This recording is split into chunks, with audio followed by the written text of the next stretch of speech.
รูปที่สองกับวันนี้มาตั้งแต่เช้าเลยครับเตรียมตัวซ้อมพร้อมอย่างดีครับวันนี้ก็พระเดชคุณท่านอาจารย์เจ้าคุณพระโกษัยเจติยาลักษณ์นะครับเจ้าอาวาสวัดพระธาตุช่อแฮรองเจ้าคณะจังหวัดแพร่การครับอาจารย์ครับผมครับนมัสการนะครับทั้งสองรูปเปิดเสียงด้วยครับเสียงนะครับช่วยโอเคครับผมถวายความเคารพนะครับกับสวัสดีปีใหม่นะครับชัดเจนนะครับชัดแล้วครับชัดแล้วชัดเจนนะครับชัดเจนครับเป็นยังไงครับนมัสการท่านอาจารย์เจ้าคุณพระโกษัยอีกรอบหนึ่งครับเจติยาลักษณ์นะครับตื่นเต้นเจ้าวัดวัดพระธาตุช่อแฮพระอารามหลวงนะครับรองเจ้าคณะจังหวัดแพร่ครับเป็นยังไงบ้างครับอาจารย์ครับบรรยากาศวันนี้ช่วงนี้จังหวัดแพร่ที่วัดพระธาตุช่อแฮของเราครับเป็นยังไงบ้างครับเนื่องจากสถานการณ์เงียบเหงาไปตามการตามเวลานะครับเงียบเหงาไปตามการตามเวลาก็อยู่ในสถานการณ์การควบคุมการแพร่ระบาดไวรัสโคโรนาญาติโยมก็เงียบเหงาพอสมควรนะครับนะฮะเราพอสมควรก็ถือว่าเราก็ผ่านพ้นมาดีนะครับผ่านอยู่รอดปลอดภัยเว้นระยะห่างนะครับขอใส่หูฟังนะครับตอนนี้ใส่หูฟังครับนะฮะอันนี้นะก็ชัดเจนดีนะครับทั้งภาพและเสียงครับชัดเจนครับแจ๋วเลยครับชัดเจนครับนะครับซึ่งวันนี้ครับอาจารย์ครับอากาศที่ขอการที่มนท่านอาจารย์ได้ช่วยแนะนำตัวกับบรรดาท่านผู้ฟังผู้ชมทางรายการสังฆพัฒนาเพื่อประชาชนธรรมะเป็นทิศสักนิดนะครับว่าเป็นใครมาจากไหนครับอยู่ที่ไหนวัดว่าอะไรครับการนิมนต์ครับอาจารย์ครับตรงไหนก่อนนะครับนิมนต์ท่านอาจารย์เจ้าคุณใส่เลยครับครับสำหรับผมนะครับพระโกษัยเจติยลักษณ์ครับผมตำแหน่งทางคณะสงฆ์ก็คือดำรงตำแหน่งรองเจ้าคณะจังหวัดแพร่นะครับเจ้าอาวาสก็คือเจ้าอาวาสวัดพระธาตุช่วงแห่พระอารามหลวงครับผมจังหวัดแพร่คงรู้จักนะครับไปเมืองแพร่แล้วต้องไปกราบไปนมัสการพระธาตุช่วงแห่ครับผมถ้าไปเมืองแพร่แล้วไม่ได้ไปกราบนมัสการพระธาตุช่วงแห่ก็เปรียบเสมือนกับว่าไปไม่ถึงจังหวัดแพร่นะครับครับผมครับตำแหน่งหน้าที่อื่นๆก็อาจารย์ครับทางที่จังหวัดแพร่บรรยากาศอากาศเป็นยังไงบ้างครับตรงนี้หนาวไหมครับหรือว่าก็ร้อนแล้วครับร้อนแล้วครับ20 กว่าองศาแล้วนะครับ20 องศาไม่หนาวครับไม่หนาวเหมือนเชียงใหม่เหมือนบนดอยนะครับก็ถือว่าตอนนี้ก็ถอดเสื้ออุ่นอะไรอุ่นๆแล้วออกไปแล้วครับยังต้องใส่ผ้าพันคออยู่ครับผมครับนะครับผมก็ในส่วนของอีกงานหนึ่งก็คือรับภาระธุระด้านประธานฝ่ายสาธารณสงเคราะห์คณะสงฆ์จังหวัดแพร่แล้วก็ประธานพัฒนาพุทธมณฑลจังหวัดแพร่ครับผมอันนี้ก็ในส่วนของระดับงานคณะสงฆ์นะครับก็คงแนะนำเพียงเท่านี้ก่อนนะครับครับผมนะครับกราบนิมนต์ท่านอาจารย์เจ้าคุณพระศรีหราชสมาจารย์มุนีครับกราบนิมนต์ท่านอาจารย์ช่วยแนะนำให้กับคณะสัตยาญาติโยมท่านผู้ฟังที่กำลังติดตามรายการธรรมะเป็นทิพย์เลยครับผมกราบนิมนต์ครับครับถวายความเคารพหลวงพ่อพระโกษัยเจติยลักษณ์หลวงพ่อรองเจ้าคณะจังหวัดแพร่แล้วท่านพระครูโสพลแล้วก็ท่านที่กำลังชมอยู่ครับผมทุกท่านครับผมเนี่ยชื่อว่าพระศรีหราชสมาจารมุนีครับผมตำแหน่งทางการคณะสงฆ์ก็เป็นรองเจ้าคณะจังหวัดนครราชสีมา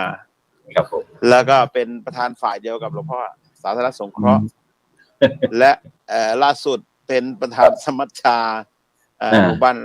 พระสงฆ์ผู้นำหมู่บ้านรักษาศีล 5ครับผมก็เอาแค่นี้เพราะว่าเคยมาแล้วครับผมครับตอนนี้บรรดาท่านผู้ฟังที่กำลังติดตามรับชมทางไลฟ์สดหรือว่าทางอินเทอร์เน็ตอะไรต่างๆครับก็พยายามส่งข้อความเข้ามาหลายท่านหลายคนนะครับซึ่งก็บรรดาท่านผู้ฟังก็สามารถที่ช่วงท้ายรายการธรรมะเป็นทีมสังฆพัฒนาเพื่อประชาชนของเราก็จะเปิดโอกาสให้กับบรรดาท่านผู้ฟังท่านผู้ชมสามารถที่จะโทรเข้ามาสอบถามมาเรียนถามท่านอาจารย์เจ้าคุณทั้งสองรูปก็ได้นะหรือว่าเดี๋ยวจะมีอีกรูปหนึ่งนะครับที่จะตามมาครับตอนนี้กำลังศาสนกิจอยู่ที่จังหวัด101นะครับฉะนั้นพระเดชคุณท่านอาจารย์เจ้าคุณพระโกษัยเจติยาลักษณ์นะครับเจ้าอาวาสวัดพระธาตุช่อแฮนะครับพระอารามหลวงรองเจ้าคณะจังหวัดแพร่ครับตอนนี้ศาสนกิจทางคณะสงฆ์จังหวัดแพร่เป็นยังไงบ้างครับเจอสถานการณ์โควิดแบบนี้ครับก็ถ้าพูดถึงอันนี้เมืองแพร่ของเราก็ปลอดโควิดนะครับ ครับ แต่ว่าปลอดโควิดแต่ก็อยู่ในขั้นมาตรการของการควบคุมขั้นสูงสุดทั้งฝ่ายคณะสงฆ์แล้วก็ฝ่ายทางราชการโดยมีท่านผู้ว่าราชการจังหวัดแพร่ท่านผู้ว่าสมหวังพ่วงบางโพเป็นประธานแล้วก็มีทางนายแพทย์สาธารณสุขจังหวัดแพร่นะครับทุกอย่างเราก็เตรียมความพร้อมนะครับเตรียมความพร้อมในการป้องกันต่างๆวันนี้ก็ผมก็ไปประชุมที่พุทธมณฑลจังหวัดแพร่ก็ทางฝ่ายสาธารณสุขก็เข้าไปเยี่ยมไปดูว่าเตรียมความพร้อมในการรองรับโรงพยาบาลสนามโรงพยาบาลสนามถึงขนาดนั้นในการเตรียมความพร้อมถึงขนาดนั้นนะครับถ้าหากว่ามีการแพร่ระบาดจนโรงพยาบาลรับไม่ไหวแล้วก็ต้องมีเตรียมความพร้อมโรงพยาบาลสนามในส่วนของคณะสงฆ์ก็ทางพระเดชพระคุณหลวงพ่อพระราชเขมากรเจ้าคณะจังหวัดแพร่ก็มีประกาศเรื่องของควบคุมมาตรการในส่วนของพระภิกษุสามเณรตามวัดต่างๆให้ล้อกับทางจังหวัดด้วยนะครับจะทำอะไรทุกอย่างคณะสงฆ์กับจังหวัดจะต้องล้อให้เหมือนกันนะครับในส่วนของผมที่วัดพระธาตุช่วงแฮก็หลังจากที่เข้าสู่วันที่3ที่4ไปแล้วก็คลีนเลยนะครับคลีนเลยทำความสะอาดบริเวณวัดมีน้ำยาอะไรต่างๆในการทำความสะอาดพื้นที่เขตพุทธวาสเขตบริการตามบันไดตามพื้นที่ในพระอุโบสถล้อมรอบพระธาตุช่วงแห่ก็ถือว่าเราก็คลีนมีน้ำยาฆ่าเชื้อทำให้ความสะอาดนะครับแต่ว่าเราไม่ได้ปิดนะครับแต่ว่าทุกอย่างต้องมีการคัดกรองบุคคลที่จะเข้าเดินทางเข้าสู่จังหวัดแพร่ถ้าเป็นจังหวัดที่มีการออกมาจากจังหวัดที่มีการประกาศก็ต้องมีการกักตัวนะครับแต่ว่าในส่วนที่ต้องมาที่วัดพระธาตุช่วงแห่นี้ก็ต้องอยู่ในขั้นมาตรการควบคุมก็คือ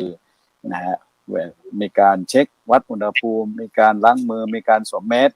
ตอนนี้ผมอยู่รูปเดียวนะฮะก็ไม่ได้สวมแมสนะครับ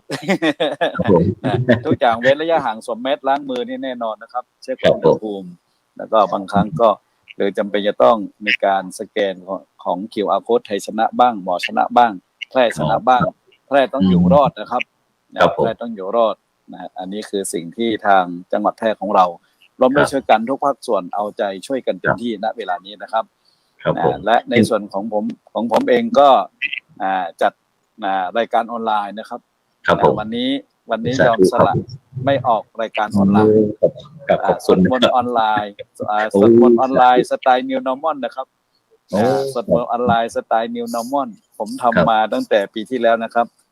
เรื่องของธรรมะออนไลน์สวดมนต์ออนไลน์เนี่ยตั้งแต่วันที่28มีนาคม2563เป็นต้นมาตลอดปี63เนี่ยทำรายการจุดเทียนบูชาภาวนารักษาใจต้านภัยโควิด -19 เนี่ยมาจนถึง270ครั้งพอจากนั้นก็หยุดไปแล้วก็ปลายปีก็มาเริ่มอีกเมื่อวันที่25ธันวาคมก็ถ้ามีศาสนกิจก็จะหยุดเหมือนวันก่อนวันที่5ที่6แล้วก็วันนี้ก็ตั้งใจจริงๆที่จะงดรายการนะครับวันนี้งดรายการเพื่อรายการธรรมะเป็นทีมโดยเฉพาะนะครับก็เลยบอกญาติโยมว่าถ้าสนใจให้เข้าไปในเพจของธรรมะเป็นทีมก็แล้วกันมาติดตามการสนทนาธรรมกัจฉาธรรมสากัจฉากับอาจารย์ท่านพระครูโสพลปริยัติพร้อมกับท่านอาจารย์เจ้าคุณรองเจ้าคณะจังหวัดนครราชสีมาก็ถือว่ามาเข้ารายการนี้ก็เป็นครั้งที่เท่าไหร่อาจารย์จะไม่ได้นะเกือบจะเข้าไม่ได้แล้วนะครับผมนี่นะเกือบจะเข้าไม่ได้แล้วนะก็เลยพ่อไม่ได้เข้ามานานใช่ครับไม่ได้เข้ามานานนะครับนะฮะก็เท่านี้ก่อนนะครับอาจารย์ครับครับผมครับสาธุครับไปที่ท่านอาจารย์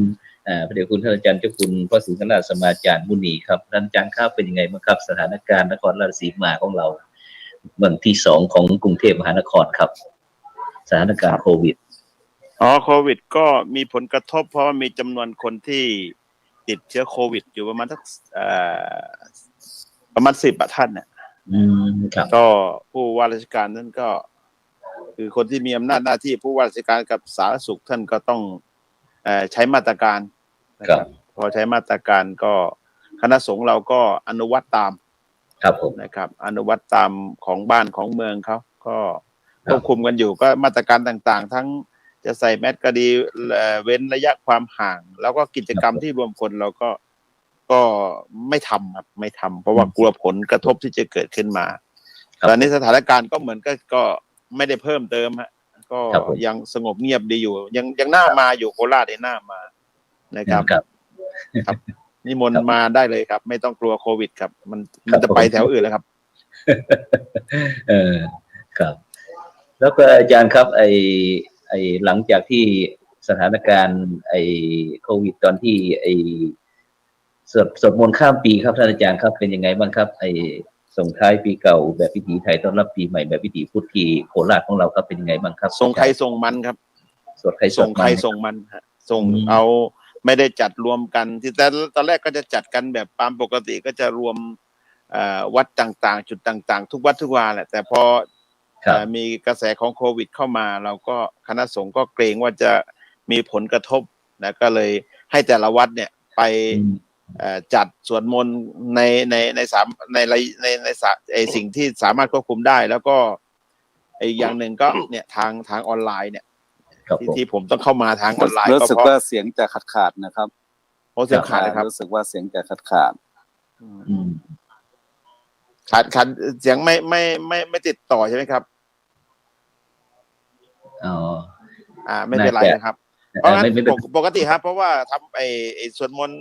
ข้ามปีก็เราก็ผ่านกันมาแล้วนะก็ทุกวัดก็ยังจัดเหมือนเดิมแต่ว่าปริมาณอาจจะลดลงแล้วก็ทางเลือกก็คือการสวดในออนไลน์นะครับสวดทางโซเชียลเนี่ยให้ญาติโยมแล้วก็รณรงค์ว่าเราอย่าไปรวมกลุ่มกันเหมือนเดิมนะครับก็ผ่านมาก็เรียบร้อยดีครับครับช่วยกันเซฟตี้เฟิร์สไว้นะครับไม่ประมาทการจะตกนะครับตอนนี้กลับไปกับนมัสการท่านอาจารย์พระครูโพธิวีรคุณนะครับเจ้าคณะอำเภอปทุมราชเจ้าอาวาสโพธิการรามอำเภอปทุมราชจังหวัดร้อยเอ็ดนมัสการครับท่านอาจารย์ครับครับผมได้ยินไหมครับชัดเจนครับผมครับช่วยแนะนำตัวกับท่านผู้ชมหน่อยครับผมครับกราบเรียนพระเดชพระคุณทั้งสองรูปนะครับหลวงพ่อเจ้าคุณทั้งสองรูปแล้วก็อาจารย์พระครูด้วยนะครับแล้วก็ขอกราบเรียนที่ท่านที่รับฟังทุกท่านด้วยแล้วก็ทั้งเจริญพรญาติโยมที่รับฟังรายการธรรมะเป็นทีมด้วยวันนี้เข้าช้าหน่อยเพราะว่ามีงานบุญครับแอบทำครับงานบุญกุ้มข้าวแล้วก็บุญข้าวจี่ครับมันเป็นขออภัยพระเดชพระคุณด้วยครับตกค้างของส่งท้ายปีหรือว่ามันเป็นประเพณีครับอาจารย์ครับเป็นประเพณีครับผมปกติแล้วผมจะทำเป็นปีที่26นะครับก็คือจะมีงานกิจกรรมวันเด็กด้วยแล้วก็มีบุญกุ้มข้าวแล้วก็บุญข้าวจี่ด้วยครับเพื่อที่จะให้เด็กได้สืบประเพณีแล้วก็ได้เห็นกิจกรรมต่างๆแต่ว่าเพิ่นว่าทางหน่วยงานราชการเขาก็มีการห้ามให้จัดกิจกรรมทางคณะสงฆ์เราด้วยก็ไม่อยากจะให้จัดกิจกรรมในช่วงนี้นะครับเพราะว่าในเรื่องของโควิดเรื่องอะไรต่างๆครับถ้าเป็นภาคอีสานของเรานี่มันเป็นประเพณีอะไรครับอาจารย์ครับประเพณีเดือนเขาเรียกว่าบุญเดือนยี่ครับแล้วก็บูรณาการกับบุญเดือน3ก็คือบุญเดือนยี่ก็คือบุญกุลาหรือบุญกุ้มข้าวใหญ่สู่ขวัญข้าวเนี่ยครับก็เป็นสิริมงคลก็คือให้กับชาวบ้านก็มีการขึงได้ในไหมหลอดจากเล้าฉางโยมจากบ้านเรือนต่างๆมารวมกันที่วัดแล้วก็พวกนี้ตอนเย็นที่ผ่านมาก็เจริญพระพุทธมนต์แล้วก็ตอนเช้าก็จะมีการทำบุญตักบาตรแล้วก็บุญข้าวจี่ด้วยแล้วก็สู่ขวัญข้าวสู่ขวัญคนนะครับเป็นประเพณีให้เกิดความสิริมงคลเป็นประเพณีท้องถิ่นของภาคอีสานเรานะครับที่ได้ทำกิจกรรมแล้วก็เพื่อเป็นการทำบุญในทางพุทธศาสนานี่ก็จะมีเรื่องประวัติที่เกี่ยวข้องกับพระพุทธศาสนาเราอยู่นะครับนี่ก็เป็นเรื่องของบุญเดือนยี่ครับผมครับสงสัยจะคล้ายๆถ้าพูดถึงเรื่องทานข้าวใหม่นี่น่าจะเป็นประเพณีเดือน4ของภาคเหนือของเราน่าจะนะครับเพราะว่าเสร็จไร่นาเสร็จนะครับก็ทำบุญดอยเงินดอยคำก็คือข้าวสารนะครับอาจารย์ครับที่ผ่านมาข้าวหลามเลยนะข้าวหลามข้าวจี่แล้ววันนี้เป็นยังไงบ้างครับคณะศรัทธาญาติโยมในสถานการณ์โควิดแบบนี้ของเรามีการเตรียมการยังไงครับท่านอาจารย์ครับงานประเพณีก็งานประเพณีก็เว้นระยะกันนะครับสังกัดโซเชียลดิสแทนซิ่งเขานั่นแหละแล้วก็มีการตรวจคัดกรองวัดอะไรต่างๆอุณหภูมิต่างๆแล้วก็มีเจ้าหน้าที่คอยให้คำแนะน ต่างๆแล้วก็มีแมทมีอะไรเตรียมไว้นะครับเว้ ครั น บผม ระยะห่างไว้แล้วก็เราก็สามารถทำได้แต่ก็เฝ้าระวังบุคคลที่จะมาจากต่างถิ่นนะครับ ครับผม ก็คือถ้าอยู่ในหมู่บ้านเองเราก็สามารถรู้ที่ไปที่มานี่ก็ไม่ได้สงสัยอะไรกันมากอันนี้ก็เราก็ ครับ ทำได้แต่เว้นระยะนิดนึงนะครับ เพื่อ ครับผม ป้องกันหรือเพื่อความปลอดภัยของแต่ละท่านที่ได้มาร่วมงานครับ ครับกราบขอบพระคุณนะครับท่านอาจารย์พระครู ครับ โพธิวีรคุณนะครับวัดโพธิการามนะครับเจ้าคณะอำเภอปทุมรัฐนะครับจังหวัด101นะครับที่ให้ข้อมูลเบื้องต้นเกี่ยวกับเรื่องประเพณีเดือนยี่นะครับเดือนยี่ของภาคอีสานนะครับเป็นประเพณีทานข้าวจีอะไรต่างๆนี่เขาเรียกขวัญข้าวขวัญคนอะไรต่างๆครับนี่ก็เป็นที่ผสมผสานเกี่ยวกับวิถีชีวิตนะครับท้องถิ่นนะครับระหว่างยุคใหม่กับยุคเก่าเข้ามานะครับฉะนั้นครับคณะครูบาอาจารย์นะครับในช่วงนี้นะครับไปทางไหนเราก็จะมีแต่ทั้งคณะสัตยาญาติโยมนะครับธรรมะสวัสดีนมัสการอะไรต่างๆนี่ครับก็ทักทายนะครับจบค้างที่เทศกาลส่งท้ายปีเก่าต้อนรับปีใหม่นะครับซึ่งทางธรรมะเป็นทีมของเราก็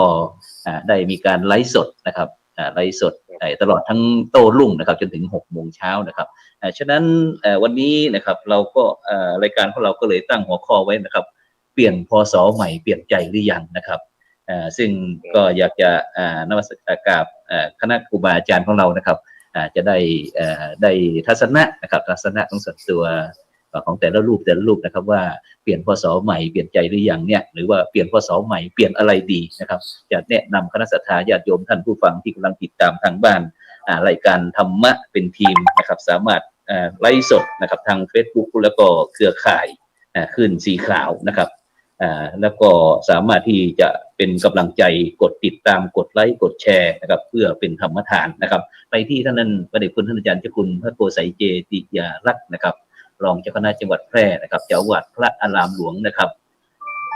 วัดพระธาตุช่อแห่ครับการนิมนต์ท่านอาจารย์ครับเปลี่ยนพศใหม่เปลี่ยนอะไรดีครับท่านอาจารย์ครับครับเขาบอกว่าเปลี่ยนพศใหม่เปลี่ยนใจแล้วหรือยัง ครับ จริงๆก็จะเปลี่ยนได้หรือไม่ได้ก็อยู่ที่ใจแต่ละท่านแต่ละคนเนาะครับผมที่พระองค์ก็ตรัสสอนว่ามโนปุพังเข้ามาธรรมามโนสิทธามโนมยาใจเป็นใหญ่ใจเป็นหัวหน้าเมื่อใจคิดเมื่อใจสั่งแล้วทุกสิ่งทุกอย่างย่อมสำเร็จด้วยใจ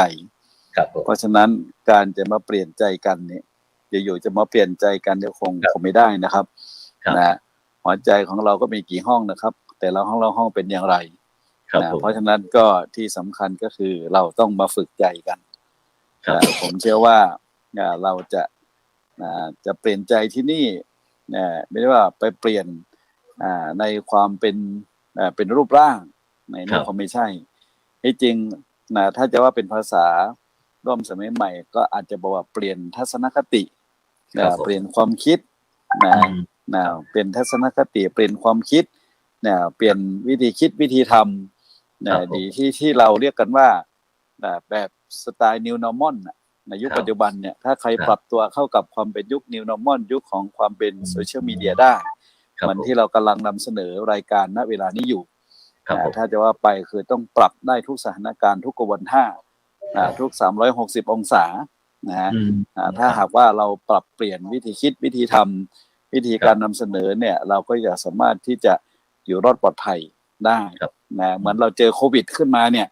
ถ้าใครปรับตัวที่จะเข้าสู่สถานการณ์โควิดไม่ได้ก็แสดงว่าคุณก็อยู่ร่วมกับความเปลี่ยนแปลงกับความเจอสถานการณ์ระบาดของโควิดก็ไม่ได้ทั้งผมมีคติอยู่ว่าเราเปลี่ยนแปลงเพื่อความเหมาะสมแต่เราจะไม่จมอยู่กับความเคยชินนี่คือปรัชญามอตโต้ที่ผมใช้อยู่ตลอดเวลานะถ้าจะว่าบอกว่าทุกคนต้อง exchange อยู่ตลอดเวลานะถ้าไม่ exchange เราก็จะไม่พัฒนาไม่พัฒนาไม่อยู่รอดไม่ปลอดภัยเจอโควิดขึ้นมาปรับตัวไม่ได้เนี่ยแสดงว่ามันต้องเริ่มมาจากใจก่อนถ้ารายใจของเราเนี่ยมันเป็นตัวบังคับมันเป็นตัวคอนโทรลแล้วก็นำไปสู่กายเหมือนเขาบอกว่าเว้นระยะห่างเนี่ยเขาบอกให้เว้นระยะห่างเว้นกายก็จริงอยู่แต่ใจเราไม่ได้ห่างเหินกันฉะนั้นเรื่องใจนี่สำคัญนะครับถึงจะห่างกายแต่ใจเราไม่ได้ห่างเพ ผมจัดรายการเรื่องธรรมะออนไลน์สวดมนต์ออนไลน์เนี่ยผมก็พูดอยู่ตลอดเวลานะว่าเราห่างกันเพียงแค่กายแต่ใจเราไม่ได้ห่างเหินกันเรายังมีความหวังดีปรารถนาดีให้ซึ่งกันและกันเนี่ยอันนี้คือสิ่งที่เรานำเข้าไปใช้ในยุคของความเป็น New Normal ยุคของโควิด -19 เนี่ยอันนี้คือเราจะปรับเปลี่ยน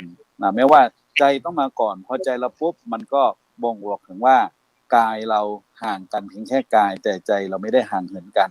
ใจดีใจงามใจที่ต้องคิดถึงแล้วก็เอื้อเฟื้อเผื่อแผ่ซึ่งกันและกันนะก็อยู่ในสังคมได้เมื่อก่อนเราบอกว่าเราไม่ยอมรับเรื่องการสวมแมสเข้าหากันใช่ไหมสวมหน้ากากเข้าหากันแต่ปัจจุบันนี้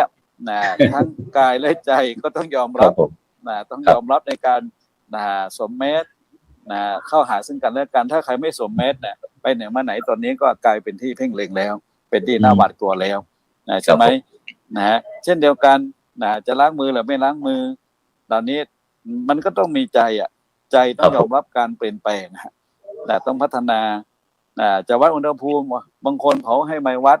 อาจจะต้องมาเช็คจะไปไหนมาไหนบอกว่าให้เขียนชื่อหน่อยเขียนนามสกุลหน่อยเขียนเบอร์โทรศัพท์หน่อยตัวเองไม่ยอมรับเนี่ยไม่ยอมรับกับการกระทำตรงนี้แล้วเนี่ยก็จะกลายเป็นบุคคลที่อยู่ร่วมสังคมไม่ได้อยู่ร่วมสังคมไม่ได้เลยนะครับเพราะฉะนั้นที่บอกว่าคำว่าปรับเปลี่ยนใจเนี่ยเป็นเรื่องของนามปรับเปลี่ยนใจเป็นเรื่องของนามแต่ในวิธีการกระทำที่ออกมาเนี่ยมันเป็นเรื่องของกายเป็นเรื่องของรูปเพราะฉะนั้นผมก็เลยใช้วิธีการกระทำโดยพื้นฐานของการเป็นที่เรียกว่าใช้ฐานของความเป็นผู้มีสติสติปัฏฐาน4กายเวทนาจิตธรรมอันนี้คือเป็นตัวที่นำมาแล้วก็ให้ขวัญกำลังกายกำลังใจซึ่งกันและกันในด้านของคติความเชื่อบ้างในด้านของวัฒนธรรมประเพณีบ้างในด้านของมาตรการควบคุมให้ระบาดไวรัสโคโรนาบ้างทุกอย่างเดี๋ยวนี้ต้องมาบูรณาการเราคงจะไม่ยึดติดรูปแบบใดรูปแบบหนึ่งเราคงจะต้องใช้รูปแบบให้เข้ากับสถานการณ์ปัจจุบันนี้ให้ได้นะครับถ้าจะว่ากันไปต้องอยู่ร่วมกับโควิดโควิดมันคงไม่หายไปจากโลกนี้แต่เราจะต้องมีวิธีมาตรการป้องกันอยู่ให้ได้นี่คือต้องตอบโจทย์ปัจจุบันนี้ให้ได้นะครับเราคงจะไม่ปฏิเสธว่าโควิดจะหมดไปจากโลกนี้ถ้าหากว่าเรารับไม่ได้ว่าโควิดมันไม่หมดไปจากโลกนี้ถ้าหากว่าเราไม่เตรียมความพร้อมด้านจิตใจด้านร่างกายอะไรต่างๆที่เราจะอยู่ในร่วมของสังคมของโซเชียลมีเดียโซเชียลดิสเทนซิ่งอะไรก็ตามแต่แล้วไม่สามารถจะนำหลักวิถีพุทธวิถีธรรมวิถีไทยมาใช้ได้เนี่ยผมเชื่อว่าเราก็ไม่สามารถที่จะอยู่รอดปลอดภัยได้นะครับในยุคสังคมปัจจุบันนี้อันก็ความเป็น New Normal เนี่ยในยุคปัจจุบันนี้มันจะต้องอยู่ร่วมกับสถานการณ์ที่เกิดขึ้นได้โดยมีสติเป็นตัวฐานนะครับผมเชื่อมั่นอย่างนั้นนะครับขอบคุณครับครับสาธุครับสาธุครับไปที่ท่านอาจารย์เจ้าคุณพระสิงห์ราชสมาจารย์ผู้นี้ครับรองเจ้าคณะจังหวัดนครราชสีมาครับได้ยินท่านอาจารย์เจ้าคุณวัดโกไสเจติยาลักษณ์แล้วอยากจะเปลี่ยนพศใหม่จะเปลี่ยนอะไรดีครับหรือว่าจะเปลี่ยนใจหรือยังครับในการนิมนต์ครับท่านอาจารย์เจ้าคุณครับครับฟังหลวงพ่อเจ้าคุณรองจังหวัดแพร่ท่านก็พูดได้แนวคิดได้สติปัญญาครับผมถามว่าพอเปลี่ยนพศใหม่เปลี่ยนอะไรดีหรือเปลี่ยนใจหรือยังเนี่ยครับผมนะครับบางทีเนี่ยมันมีปัญหาตรงที่ยังไม่เปลี่ยนนี่แหละครับผมไอ้ที่ไปชุมนุมกันไอ้ที่ไปแสดงความเห็นอย่างนั้นอย่างนี้เนี่ยก็เพราะว่าต้องการเปลี่ยนแปลงครับผมแล้วแท้ที่จริงเนี่ยความเปลี่ยนแปลงเนี่ยมันก็มีมาตั้งแต่สมัยตั้งแต่โลกมีแล้วแหละนะครับพระเจ้าตรัสไว้ในธรรมอนัตตลักษณสูตรว่าวิปริณามธรรมคือสภาพธรรมทั้งหมดมีความเปลี่ยนแปลงแต่ทีเนี้ยแม้แต่วันเดือนปีเดือนเนี่ยที่กำหนดขึ้นมาเนี่ยก็เพื่อที่จะต้องนำไปสู่ความเปลี่ยนแปลง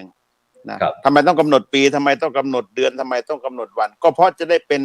หลักปักแล้วก็จะได้พัฒนาตัวเองเพราะนั้นสิ่งที่จะต้องปรับแล้วก็เปลี่ยนแปลงก็คือความเคยชินนะครับท่านหลวงพ่อท่านบอกว่าทัศนคติหรือความคิดก็ใช่แต่ผมว่าที่มันมีปัญหาทุกวันนี้มันมีปัญหาที่ความเคยชินหรือคือเราต้องการอยู่อย่างเดิมนะพอเราต้องการอยู่อย่างเดิมแต่วันเวลามันไม่ยอมกับเรามันเปลี่ยนแปลงไป มันพยายามสร้างสิ่งใหม่ๆนะเป็นโรคภัยใหม่ๆเป็นทฤษฎีใหม่ๆแนวคิดใหม่ๆเข้ามาก็เพื่อที่จะผลักดันให้เราได้มีความเปลี่ยนแปลงแล้วก็ยอมรับกับสภาพพื้นที่ผมบอกว่าสภาพธรรมทั้งหมดเนี่ยมันมีความเปลี่ยนแปลงนะเพราะฉะนั้นเมื่อถึงปีพศใหม่ที่เขากำหนดให้เนี่ยเราจะต้องเปลี่ยนแปลงตัวของเราเองนะครับโดยเฉพาะความเคยชินที่เราเคยชินอยู่กับสภาพที่ปฏิบัติมาทุกวันจำเจนะต้องเปลี่ยนแล้วแหละต้องลุกขึ้นมาปรับปรุงเปลี่ยนแปลงตัวเราโดยทบทวนบทบาทที่เราเคยทำมาว่าในแต่ละช่วงปี365วัน12เดือนเนี่ยมันมีอะไรที่จะต้องปรับปรุงมีอะไรจะปรับเปลี่ยนแปลงอะไรสิ่งที่ใหม่ที่จะเข้ามาอะไรเก่าที่จะต้องสลัดไปเนี่ยมันต้องลุกขึ้นมาดูแล้วก็จัดการเปลี่ยนแปลงตรงนั้นแหละพอสอนใหม่มันจะเป็นประโยชน์ต่อตัวเราก็เมื่อเราต้องเปลี่ยนแปลงความเคยชินแล้วก็ยอมรับกับสิ่งใหม่ๆที่จะเกิดขึ้นไม่ใช่ว่าจะยึดอยู่กับสิ่งเก่าๆจนบางครั้งจะไปข้างหน้าเลยไปไม่ได้เลยนะสุดท้ายก็เลยกลับมาทางเก่าอย่างเงี้ยผมเห็นว่าสิ่งที่จะต้องปรับปรุงเปลี่ยนแปลงเราไปดูกันแล้วกันว่าอะไรที่มันเป็นตัวดูดเราดึงเราอยู่กับที่ผมว่าความเคยชินนี่แหละจะจำเป็นจะต้องเปลี่ยนแปลงส่วนการจะเปลี่ยนแปลงยังไงนั้นก็แล้วแต่หลักของแต่ละคนที่จะเอามาเป็นสิ่งหรือเป็นหลักในการ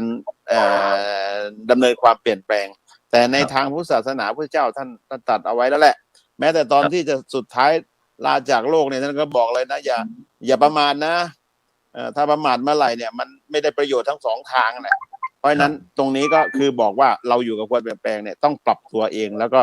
พยายามทำสิ่ง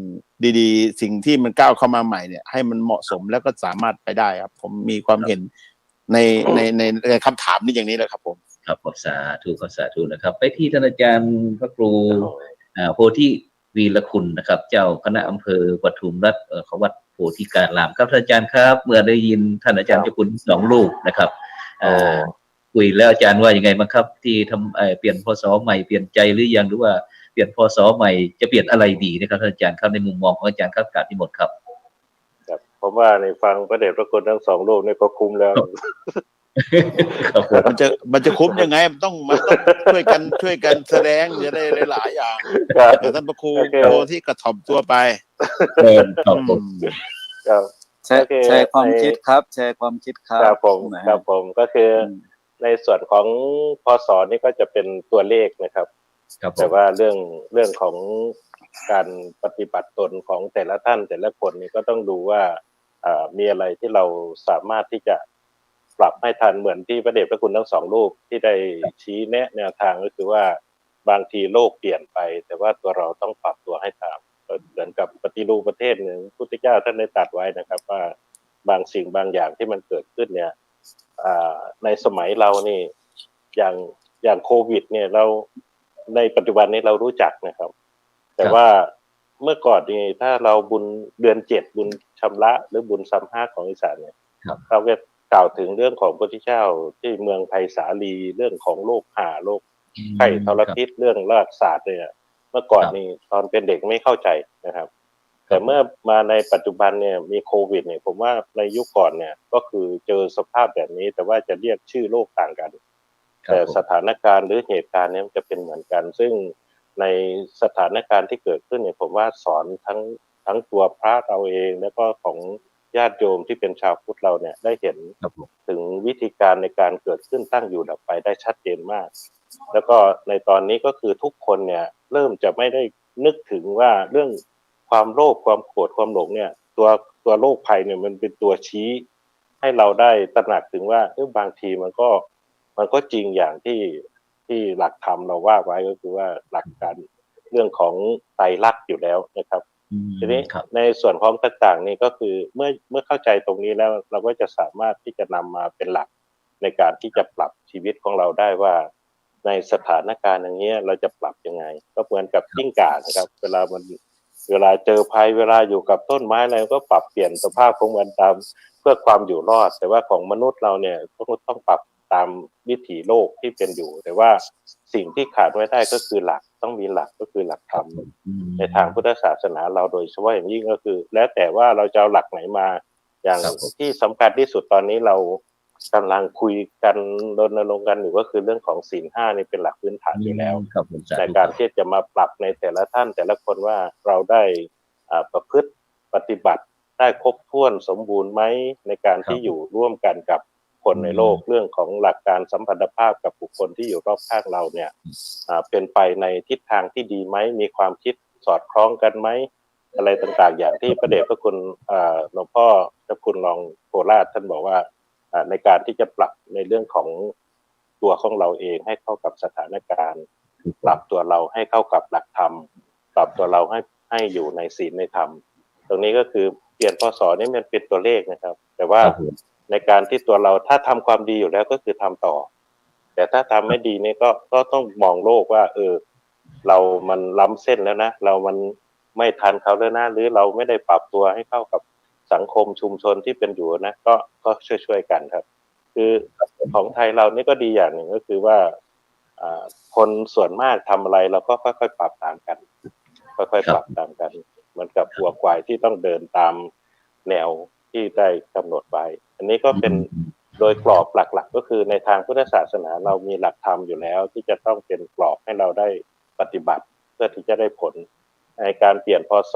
ก็เป็นเพียงตัวเลขแต่ว่าในการทำใจให้เป็นปกติด้วยศีลด้วยธรรมนี่ก็คือสิ่งที่เราควรประพฤติปฏิบัติต่อไปครับอันนี้ก็คือหลักการครับผมครับผมซึ่งเมื่อกี้ท่านอาจารย์เจ้าคุณทั้งสองรูปนะครับก็ได้พูดบอกว่าเกี่ยวกับเรื่องการเปลี่ยนแปลงนะครับของวันเวลานะครับปีเก่าไม่ต้องส่งมันก็ไปนะครับปีใหม่ไม่ต้องมันก็มานะครับซึ่งก็เป็นตามกฎเกณฑ์ธรรมชาตินะครับตั้งแต่ดึกดำบรรพ์จนถึงปัจจุบันนี้อยู่แล้วนะครับฉะนั้นในฐานะที่เป็นผู้นำด้านจิตวิญญาณครับอาจารย์เจ้าคุณพระโกษัยเจติยานะครับเราควรจะดำเนินชีวิตอย่างไรครับในยุคนิว normal ที่อาจารย์ว่านะครับในยุคโควิดกำลังระบาดนะครับท่านอาจารย์ครับในมุมมองของท่านอาจารย์เจ้าคุณพระโกษัยเจติยาลักษณ์นะครับเจ้าอาวาสวัดพระธาตุจ้อเฮพระอารามหลวงรองเจ้าคณะจังหวัดแพร่ครับการพิมลครับท่านอาจารย์ครับมุมมองของอาจารย์ครับครับขอบคุณมากนะครับเราเชื่อในหลักธรรมคำสอนของพระสัมมาสัมพุทธเจ้าครับวันเวลาหมุนเวียนเปลี่ยนไปที่เราสักการะบูชาสรรเสริญพระรัตนตรัยในบทพระธรรมคุณว่าอากาลิโกอาการลิโกเป็นเรื่องประกอบไม่ประกอบไปด้วยการและเป็นเรื่องของปัจจตังเวทิตโพเนี่ยผมเชื่อว่าอะไรจะเปลี่ยนแปลงเปลี่ยนวันเวลาไปตามวันเวลาของสุริยคติก็ตามหรือจันทรคติก็ตามณเวลานี้ที่เราบอกว่าพศก็เป็นเรื่องของพุทธศักราชใช่ไหมครับบางครั้งก็เป็นเรื่องของคริสตศักราชบ้างจุลศักราชบ้างรัตนรศบ้างอะไรต่างๆอันนั้นเป็นเพียงแค่วันเวลาเหมือนที่ท่านอาจารย์พระครูโพธิวรคุณได้กล่าวมาเมื่อกี้นะครับก็เป็นเรื่องของวันเวลาของจันทรคติบ้างสุริยคติบ้างต่างๆวันนี้ยกตัวอย่างเช่นวันนี้เนี่ยเป็นวันแรม10 ค่ำเดือน2ใต้เดือน4เหนือปีชวดอะไรก็ว่าไปอย่างนั้นอย่างนี้ก็วันเวลาวันนี้ผ่านมาวันนี้ได้8 วันแล้วเราก็เชื่ออย่างนั้นตามหลักสากลตามหลักของวันที่จันทรคติสุริยคติแต่ในแง่ของพุทธศาสนาแล้วเนี่ยพุทธองค์ก็เป็นเรื่องของการดำรงชีวิตที่มันไม่ประกอบไปด้วยการเวลาและเป็นเรื่องของปัจจตังเวทิตโพอันวินเดียวชนจะพึงรู้ได้โดยเฉพาะตนฉะนั้นการที่เราจะมาดำรงชีวิตณสถานการณ์ที่เราอยู่ของการควบคุมการแพร่ระบาดไวรัสโคโรนาสายพันธุ์ใหม่2019เนี่ยในทัศนะในทางพุทธศาสนาเนี่ยพระองค์ก็ตรัสสอนให้เราดำรงชีวิตอยู่ด้วยความไม่ประมาทใช่ไหมครับดำรงชีวิตด้วยความไม่ประมาทการไม่ประมาทเนี่ยจริงๆแล้วคนเราก็ต้องเกิดต้องแก่ต้องเจ็บต้องตายแน่นอนสิ่งเหล่านี้เนี่ยเราคงมิบังอาจที่จะต้องไประงับเหตุเหล่านี้ได้เพราะมันมีเหตุมีปัจจัยของมันเองสมุทัยธรรมังสัพพันตังนิโรธธรรมันติเราเชื่อเหตุและปัจจัยที่มันเกิดขึ้นตั้งอยู่และดับไปฉะนั้นที่สำคัญถ้าเราเชื่อว่าทุกคนต้องทำดีย่อมได้ดีทำชั่วย่อมได้ชั่วมันเป็นเรื่องของบุพกรรมเป็นเรื่องของบุพเพกตปุญญาตาที่เราได้ทำบุญกันไว้ในชาติปางก่อนถึงเวลาเข้ามาเจอสถานการณ์อย่างนี้ถ้าเราไปอ่านในพระไตรปิฎกใน เรื่องราวของพระโพธิสัตว์ต่างๆแล้วก็จะเห็นการได้เสวยบุพกรรมต่างๆมาอีกมากมายหลายประการฉะนั้นเราต้องมองในแง่บวกผมอยากจะให้มองในแง่บวกมากกว่าที่อยากจะให้มองในแง่ลบมองว่าเราเกิดมาครั้งหนึ่งเราต้องสร้างบารมีเราต้องสร้างบารมีนะครับยิ่งเจอเหตุร้ายเจออะไรต่างๆมากมายเข้ามาแล้วปุ๊บเนี่ยเราสามารถที่จะดำรงชีวิตด้วยความขยันหมั่นเพียรด้วยความไม่ประมาทแล้วก็อยู่รอดปลอดภัยในสถานการณ์ที่เกิดขึ้นนั้นอันนี้ผมว่ามันเป็นการชนะชนะคนอื่นยังไม่พอชนะใจตัวเองวันที่บอกว่าเปลี่ยนใจแล้วหรือยังเนี่ยผมว่าเป็นการเปลี่ยนใจเพื่อให้ชนะใจตัวเองเหมือนมีวอดดิ้งมีแอปว่าไทยชนะคนไทยต้องเข้าในแอปของไทยชนะก็อยากจะให้คนไทยด้วยกันมีความชัยชนะเรื่องของโควิดขณะที่เมืองแพร่ก็ยังมีแอปเรื่องของแพร่ต้องชนะต้องอยู่รอดเห็นไหมครับแล้วก็ยังให้ขวัญกำลังใจซึ่งกันและกันเลยมองในแง่ของใครชนะใจผมอยู่ว่าพระธาตุช่างแฮผมก็แปลความหมายว่าพระธาตุช่างแฮแปลว่าอะไรพระธาตุช่างแฮคือเจดีย์ที่บรรจุพระบรมสารีริกธาตุพระเกศาธาตุพระข้อศอกซ้ายขององค์สมเด็จพระสัมมาสัมพุทธเจ้าพุทธศาสนิกชนนิยมนำผ้าแพรอย่างดีมาถวายบูชาขององค์พระธาตุช่างแฮเพื่อชัยชนะโชติช่วงชัชวาลในชีวิตเห็นไหมครับเพียงแค่นี้ทุกคนก็อยากจะมีความชัยชนะโชติช่วงชัชวาลในชีวิตเมื่อคืนที่ผ่านมาก็ท่านผู้ว่าสมหวังพ่วงบางปูท่านก็ยังมาห่มผ้าพระธาตุพรมบุญหนุนนำสมหวังดังใจสมกับชื่อของท่านเลยสไตล์ New Normal เห็นไหมทุกคนก็อยากจะมีวัคซีนอยากจะมีอะไรที่เกาะกำบังตัวเองเพื่ออยู่รอดปลอดภัยณสถานการณ์อย่างนี้เราก็อยากจะให้จิตเป็นญาณของคนเราเนี่ยตั้งตนอยู่ด้วยความไม่ประมาทมากกว่านะครับ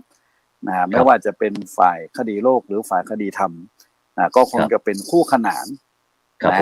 คู่ขนานฝ่ายโลกฝ่ายธรรมคดีโลกคดีธรรมเป็นบัดดี้ซึ่งกันและกันนะครับของคู่กันฝ่ายโลกฝ่ายธรรมหรือจะเป็นฝ่ายฆราวาสหรือบรรพชิตสาคาราอนาคาราจากอุโภอัญโยจนิสิตาทั้งคฤหัสถ์และบรรพชิตต่างก็อาศัยช่วยเหลือเกื้อกูลซึ่งกันและกันมีความรู้รักสามัคคีซึ่งกันและกันเนี่ยผมว่าเห็นอกเห็นใจซึ่งกันและกันณสถานการณ์อย่างนี้ผมเชื่อว่าคนเราต้องเห็นใจกันยามจนยามเจ็บยามจากยามพลาดอะไรต่างๆเหล่านี้เนี่ยเราก็คงจะม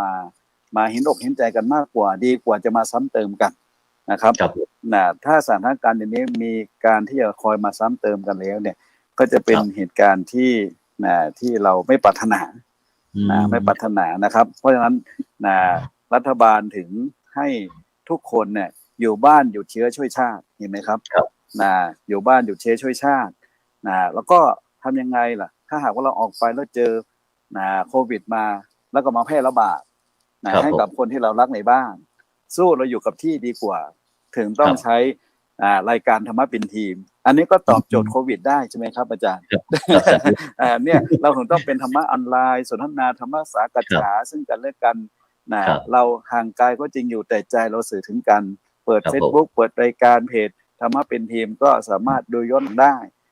แล้วก็ฟังกันไปก็คิดกันไปมีสติปัญญาผมเชื่อว่านี้แหละคือเป็นภูมิคุ้มกันที่สำคัญที่สุดจะอยู่ที่ไหนในมุมของโลกนี้ผมเชื่อว่าก็จะเป็นเกาะกำบังที่สำคัญที่สุดและเป็นวัคซีนสำคัญที่สำคัญที่สุดเพราะว่ามันเป็นเรื่องของใจใช่ไหมครับสมกับชื่อของการสนทนาวันนี้นะครับอันวันนี้ผมก็บอกตามตรงว่าอาจารย์นิมนต์ให้ผมเข้ามาร่วมรายการเนี่ยทั้งที่ผมก็มีศาสนกิจอยู่ประจำอยู่แล้วแต่ก็เลยปกติก็ออกรายการที่วัดอยู่แล้วนะครับแต่วันนี้สลับถึงมาร่วมรายการธรรมะเป็นทีมเพื่อให้เห็นว่ารายการนี้เป็นรายการที่จะสื่อถึงทุกผู้ทุกนามซึ่งกันและกันนะครับถึงบอกว่าทุกอย่างเราทำด้วยใจแล้วเราจะไปอยู่รอดด้วยกันนะครับขอบคุณครับครับกราบขอบคุณความเมตตาของท่านอาจารย์เจ้าคุณพระโกษัยเจติยาลักษณ์นะครับเจ้าอาวาสวัดพระธาตุช่อแห่พระรามหลวงนะครับรองเจ้าคณะจังหวัดแพร่กับเมตตาบอกว่านี้งดกิจกรรมทุกอย่างเลยนะครับมาเพื่อธรรมะเป็นทีมสังฆพัฒนาเพื่อประชาชนนะครับเมื่อกี้ได้ท่านอาจารย์พระครูโพธิวีรคุณนะครับเจ้าคณะอำเภอปทุมวัดโพธิการามได้พูดไว้นะครับว่าเมื่อกี้พูดถึงเรื่องศีลเรื่องธรรมนะครับที่นี้จะกลับไปย้อนไปที่ท่านอาจารย์เจ้าคุณพระศรีหราชสมาจารย์มุนีครับไปที่ท่านอาจารย์เจ้าคุณครับ อาจารย์ครับเมื่อก่อนยุคก่อนนะครับไอ้ก่อนช่วงเดือนนี้นะไอ้ก่อนที่สิ้นปีร้อนๆครับประเทศไทยเรารู้สึกมันไม่มีโรคโควิดอะไรคนไทยไม่สนใจเลยครับแต่พอย่างเข้ามานี่ครับมันรู้สึกว่าบลอดมันปี๊ดขึ้นเลยครับอาจารย์ตอนนี้ทุกวันนี่นะเพิ่มขึ้นทุกวันครับมันบางคนก็บอกว่ามันเป็นกรรมของประเทศไทยเราอย่างนั้นอย่างนี้ครับอาจารย์ครับถ้าเราเกี่ยวโยงกับพุทธศาสนามันกรรมตรงนี้มันเป็นกรรมยังไงครับท่านอาจารย์ครับประเทศไทยเราถึงมาต้องมารับผลตรงนี้ครับอาจารย์ครับจริงมันก็คงไม่ได้เป็นการกระทำของเราหรอกเพราะว่ากรรมในหลักพุทธศาสนาเนี่ยมันต้องมาจากเหตุคือการกระทำใช่ไหมเราก็ไม่รู้หรอกว่าไอ้ที่มันเกิดสถานการณ์มันไม่ใช่แต่ประเทศไทยมันระดับโลกไม่รู้ไปทำกันตรงไหนแต่ผมมองอย่างหนึ่งมองอีกมองหนึ่งถ้ามองตามกันเนี่ยมันจะไปด้วยกันผมมองว่าโควิดครั้งนี้ถ้าเราจะเอามาเป็นประโยชน์ก็คือจะได้มองว่าสถานภาพของเราทุกคนที่เราพัฒนามาเนี่ยนะไม่ว่าการเมืองเศรษฐกิจสังคมแม้กระทั่งผู้รับผิดชอบโดยตรงคือสาธารณสุขเนี่ยครับผมที่เรามีองค์การอนามัยแห่งโลกแห่งชาติอะไรมีโรงพยาบาลไล่มาตั้งแต่ระดับประเทศจังหวัดอำเภอตำบลจนกระทั่งถึงอสม.เนี่ยครับผมเรามีนักผู้เชี่ยวชาญเภสัชกรอะไรต่างๆที่ผลิตยาอะไรกันต่างๆมากมายครับผมเราพัฒนากันมาเป็นร้อยปีเราก็คิดว่าเราแน่เราคิดว่าแน่เราคิดว่าเราแน่แต่พอมาเจอโควิดแค่ไวรัสนิดเดียวแล้วมันก็ไม่ได้มีความหมายเท่าไหร่นะสำหรับคนที่มีสติดีๆเนี่ยนะผมขออภัยนะครับผมไม่ไปตามกระแสอย่างนั้นผมมองว่านี่คือบททดสอบที่แบบประเทศไทยเราเนี่ยมันยังไม่เข้มแข็งพอครับอย่าไปโทษว่าโควิดมาทำลายหรือไปทำร้ายเลยจริงๆอย่างที่ท่านพระครูโพธิวรคุณท่านบอกว่าสมัยก่อนว่าโรคห่าคำว่าห่าเนี่ยมันเป็นคำรวมเพราะมันเกิดขึ้นมากๆเหมือนกับห่าฝนอะไรอย่างเงี้ยนะเขาจึงเรียกว่าห่าไม่ได้หมายถึงว่าอะไรแต่ตัวเชื้อโรคเฉพาะเป็นฮิวาตกโรคก็ดีหรือโควิดก็ดีคนระบาดเยอะเลยเรียกว่าโรคห่าเพราะฉะนั้นตรงนี้มันเป็นบททดสอบว่าเราแข็งจริงไหมครับถ้าหลักของพุทธศาสนาเนี่ยท่านบอกเลยอัตติอัตโนนาโถนี่หมายว่าเข้มแข็งนะครับผมให้ยืนอยู่ด้วยหลักเราแต่ที่ผ่านมาเนี่ยเราโน้มเอียงเราอ่อนแอนะแม้แต่ผู้ที่รับผิดชอบโดยตรงก็อ่อนแอแม้แต่หลักของพุทธศาสนาที่สอนว่าให้เราพึ่งตัวเองหรือให้เราอยู่กับความเปลี่ยนแปลงเนี่ยเราก็ไม่ใส่ใจแม้แต่คำสุดท้ายที่ผมบอกว่าพระพุทธเจ้าท่านตรัสว่าให้ยังประโยชน์ตนและประโยชน์ท่านให้ถึงพร้อมด้วยความไม่ประมาทไอ้คำว่าไม่ประมาทตัวนี้แหละถ้าเรานำมาประพฤติปฏิบัติเนี่ยมันจะได้ไม่มีปัญหาไงคือระวังในการใช้ชีวิตแต่ละอย่างแต่มาตรการที่ออกมาเนี่ยมันก็เป็นการแก้ปัญหาไม่ได้ป้องกันแต่ถ้าป้องกันในถ้าเราถือหลักธรรมทางพุทธศาสนาเนี่ยมันจะเป็นการป้องกันไม่ใช่การแก้ปัญหาและที่สำคัญนะยุคนี้ถ้าอยากจะรอดจริงๆไอ้ New Normal ตามที่เขาพูดเนี่ยก็คือการกลับไปสู่ภาวะปกตินั่นแหละคำว่าปกติก็คือถือศีล 5ปกติกายปกติวาจาปกติใจปกติกายก็คือไม่ต้องไปฆ่าเขาไม่ไปลักทรัพย์เขาไม่ไปทำลายครอบครัวเขาไม่ไปทำลายสังคมด้วยการยุแยงด้วยวาจาและก็รักษาสุขภาพแค่นั้นเองเนี่ยคือ New Normal ก็คือถ้าจะให้มันดีนะต้องรณรงค์ให้คนกลับมาประพฤติตัวให้อยู่ในภาวะปกติก็คือ New Normal อย่างที่เจ้าคุณว่านั่นแหละมันไม่ได้มีอะไรพิเศษเลิศเลอหรอกมันไปตามเขาเพราะนั้นผมจึงมองว่าโควิดครั้งนี้สอนใจแล้วเข้าใกล้หลักพระพุทธศาสนาว่ามันไม่เที่ยงนะมันไม่มั่นคงนะเราบอกว่าโอ้ยเราชัยชนะคอยดูก็แล้วแพ้ชัยชนะหรือวัดช่อยแห่จะชัยชนะไหมนะครับเพราะฉะนั้นถ้าเราตั้งอยู่บนความไม่ประมาทอย่างพระพุทธเจ้าว่าเนี่ยรับรองเลยนะมาตรการไหนๆก็ไม่ต้องมาจำเป็นต้องใช้หรอกถ้าเรายึดถือตั้งแต่พระพุทธเจ้าสั่งสอนมาโดยวิธีพุทธของเราผมกับมองไปอย่างนี้นะครับครับผมนี่ก็เป็นวิธีทำวิธีพุทธนะครับพิธีพุทธวิธีของพระพุทธเจ้าที่อาจารย์เจ้าคุณพระศรีหราสมาจารย์มุนีได้พูดถึงว่าพุทธวิธีหมายถึงว่าวิธีของผู้รู้ที่จะมาใช้แก้ไขสถานการณ์ที่เราได้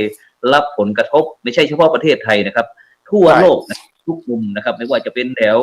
โดยเฉพาะหลวงปู่เขียวเนี่ยครับบอกว่าอยากจะเจออาจารย์พระศรีหราสมาจารย์มุนีเนี่ยครับฉะนั้นจริงขออนุญาตแทรกมันกำลังต่อเนี่ยคือถ้าเราดูแล้วเนี่ยมันถ้าเราไปโทษกรรมเนี่ยมันจะเป็นมหากรรมใหญ่เลยคือเราไม่รู้เรื่อง ครับ อย่าไปโทษเหตุการณ์อย่าไปโทษกรรมโดยเฉพาะเราหลักของพุทธศาสนาต้องอยู่ที่เหตุและผลคือการกระทำตัวเนี้ยมันจะแยกชัดแล้วโยมก็จะค่อยได้สติขึ้นมาถ้าบอกว่าเหมารวมโอ้ยมันเป็นกรรมของประเทศไทยหรือข่าวเคราะห์ของโลกแล้วมันจะหาเหตุไม่เจอครับผมไม่อยากให้เป็นอย่างนั้นว่าอยากให้เอาหลักของพุทธศาสนาเนี่ยเข้าไปจับแล้วก็ค่อยๆตั้งสติให้ดีครับผม เพราะหมอที่ดีเนี่ยผมดูแลเห็นไหมเขาหมอที่บอกว่าเก่งกาจอะไรต่างๆสกัดวัคซีนอะไรต่างๆสุดท้ายอยู่ตรงไหนอยู่ตรงเอาแมสมาปิดปากครับผม รักษาความห่างใช้ช้อนกลางแล้วก็ล้างมือให้มันนี่คือหมอไหนล่ะหมอศรีหราชหมอโกไสหมอโพธิหมอวีรพลนี่แหละหมอโสพลนี่แหละขออภัยพูดให้ชัดคือตัวเราอัตหิอัตโนนาโถต้องเข้มแข็งพอจึงจะไม่ต้องไปโทษคนอื่นเขาและจะสามารถเป็นแนวป้องกันได้ไม่ใช่มาแก้ปัญหาไอ้นั่นไอ้นี่ทีผมไม่รู้จำกี่เรื่องแล้วไอ้ที่มาตรการออกมาแก้ปัญหาน่ะจำไม่ได้ครับผมฉะนั้นนี่ก็ปูโพคันปากแล้วคันปากครับครับท่านอาจารย์ครับยังไงว่าเสริมต่อท่านอาจารย์เจ้าคุณสิงห์ราชสมาจารย์มุนีเราหน่อยครับบอกว่าคันปากมากนะครับที่ผมไม่หรอกครับฟังประเดชพระคุณแล้วมันเดี๋ยวหลวงปู่เขียวต้องมาตามครับเดี๋ยวหลวงปู่เขียวต้องมาแน่ครับนี่มาเถอะไม่ครับรายการนี้ถึงว่าธรรมสากัจฉานะครับต้องใช่ครับผมกลัวโยมฟังอยู่ดูอยู่นะจะหลับไงครับผมกลัวจะหลับเพราะว่าเราก็พูดกันถามหลวงพ่อพระครูโสพลถามแล้วก็ตอบกันไปเรื่องเป็นเรื่องมัน1 2 3มันก็1 2 3 1 2 3มันไม่ใช่ลักษณะการสนทนากลัวโยมจะหลับโยมจะไม่เข้าใจดีละที่ขออนุญาตเสียมารยาทสอดแทรกในขณะที่มันกำลังจะผ่านไปจะได้เกิดกระแสการเรียนรู้ครับครับนึกได้แล้วก็พูดได้เลยครับใช่ครับครับในส่วนนี้ของเรานี่ก็ส่วนมากเราก็เวลาไหว้พระอย่างพระเดชพระคุณหลวงพ่อรองแพร่ว่านะครับว่าบางทีเราชาวพุทธเนาะมีพุทธังสรณังคัจฉามิธัมมังสังฆังเป็นที่พึ่งที่ลึกตอนนี้เราก็หลงประเด็นกันเยอะก็คือญาติโยมเนี่ยส่วนมากก็จะไปติดในเรื่องของอบายมุขเป็นส่วนมากเพราะว่ามีสื่อมีอะไรเยอะแยะที่ประชาสัมพันธ์โดยเฉพาะอย่างนี้ก็คือโรคภัยไข้เจ็บที่เกิดขึ้นในส่วนเนี่ยก็คือเกิดจากเรื่องของเราละเมิดศีลในการประพฤติปฏิบัติเราจะสังเกตได้ว่าในส่วนที่เกิดสถานการณ์ในปัจจุบันนะครับมีการแพร่ระบาดของโรคเนี่ยส่วนมากก็จะมาจากเรื่องของอบายมุขเป็นส่วนมากก็จะทำให้เราขาดสติอย่างที่พระเดชพระคุณทั้งสองรูปให้เราได้นึกถึงในเรื่องความไม่ประมาทก็คืออย่างที่โยมเขาชอบใช้กาดอย่าตกอะไรเนี่ยความจริงแล้วก็ปฏิบัติเป็นปกติอย่างที่พระเดชพระคุณรองว่านครราชสีมาได้กล่าวแต่ว่าในส่วนหนึ่งก็คือของเราเนี่ยอย่าไปวิตกกังวลมากนะครับในเรื่องของสถานการณ์ที่เกิดขึ้นเนี่ยถ้าเราตั้งสติให้มั่นเนี่ยเราค่อยๆพิจารณาแก้ไขเนี่ยจะเป็นส่วนที่ดีส่วนมากเราจะตื่นตระหนกก็คือกลัวไปซะทุกเรื่องเวลามีอะไรมาเราย้อนอดีตไปเมื่อปี2627นะครับว่าเมื่อก่อนนี่ตอนโรคเอดส์เข้ามาใหม่ๆตระหนกกันมากเลยจะไปนั่งทานข้าวจะไปฉันอะไรต่างๆไปไม่ได้ที่ตกกันมากเหมือนโควิดในปัจจุบันนะครับว่าบางทีโควิดนี่ก็เป็นไวรัสตัวนี้ก็คือเป็นเหมือนเป็นไข้หวัดธรรมดาเนี่ยครับแต่ว่ามันอาจจะมาใหม่แล้วก็ยังหาตัวยาที่ระงับไม่ได้แต่ว่าคนเราวิตกกันกังวลกันไปมากขออนุญาตใช้สติครับผมบางทีเราก็ลืมนึกไงจริงๆเกิดกับตายมันของคู่กันกลัวจนลนลานจนกระทั่งลืมนึกว่าเราเกิดมาแล้วมันจะต้องตายมันหาเรื่องตายจนได้แหละนะครับผมทีนี้พอเราไปกลัวจนขนาดนั้นน่ะ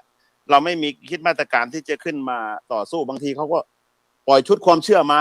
เราก็ไปกับเขาละยิ่งพระเจ้าประสงค์นี่รับไปเลยละรับไปไม่ได้วิเคราะห์พิจารณามันเกิดความเสียหายผมอยากจะให้เอาหลักของพุทธศาสนานี่แหละเป็นตัวหลักเลยพระเจ้าบอกอย่าประมาทนะให้เราก็นึกว่าถ้ามันมีเวรมีกรรมเนี่ยถ้ามันคิดอะไรไม่ได้ให้นึกถึงว่าถ้ามันเคยมีเวรมีกรรมเกี่ยวข้องจะต้องตายเนี่ยมันตายแน่นอนแม้แต่ไม่ต้องโดนโควิดนอนหลับมายังบางทีไม่ตื่นด้วยซ้ำไปมันก็ยังตาย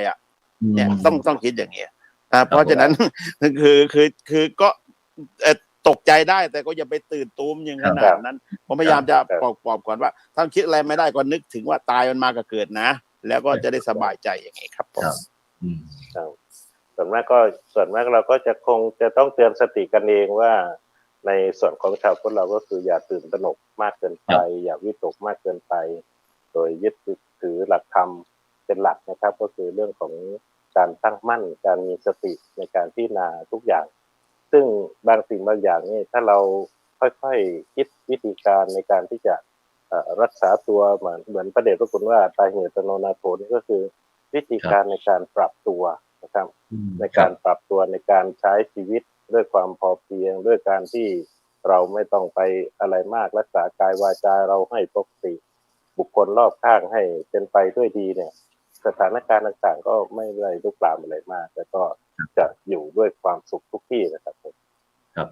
ฉะนั้นท่านอาจารย์ทั้ง3 ลูกข้อที่สรุปวันนี้ผมจับใจความได้ก็คือเรื่องความกลัวนะครับกลัวเป็นกลัวเป็นนี่ฉะนั้นอาจารย์ทั้ง3 ลูกจะเน้นตลอดเพราะว่าเนี่ยวิถีชาวพุทธเราไม่ควรประมาทพอรู้ว่ามีโควิดจะต้องมีขั้นตอนวิธีการจัดการนะครับอย่างที่วัดเราในปัจจุบันนี้ครับก็จะเห็นบอกว่าเดี๋ยวสั่งงดน้นงดนี้อะไรต่างๆนะครับซึ่งถ้าอย่างท่านอาจารย์ดร.ผู้ช่วยศาสตราจารย์ดร.วิสิทธิ์ทิตาวิสิทธิ์โทนั่นอาจารย์นะจากมจร.แกไปดูเรื่องธรรมนูญเรื่องสุขภาพของเราแกก็บอกว่าถ้ามีกิจกรรมอะไรต่างๆเราก็ไม่ควรจะประมาทแต่เราก็มีการคัดกรองอะไรต่างๆแต่การดำเนินชีวิตวิถีชีวิตของชาวพุทธเราก็ให้เป็นไปตามปกตินะครับฉะนั้นทุกวันนี้ที่สรุปที่อาจารย์ว่าเนี่ยเพราะความกลัวใช่ไหมครับกลัวการเปลี่ยนแปลงนะครับฉะนั้นเมื่อกลัวการเปลี่ยนแปลงได้ทราบข่าวว่าท่านอาจารย์ไป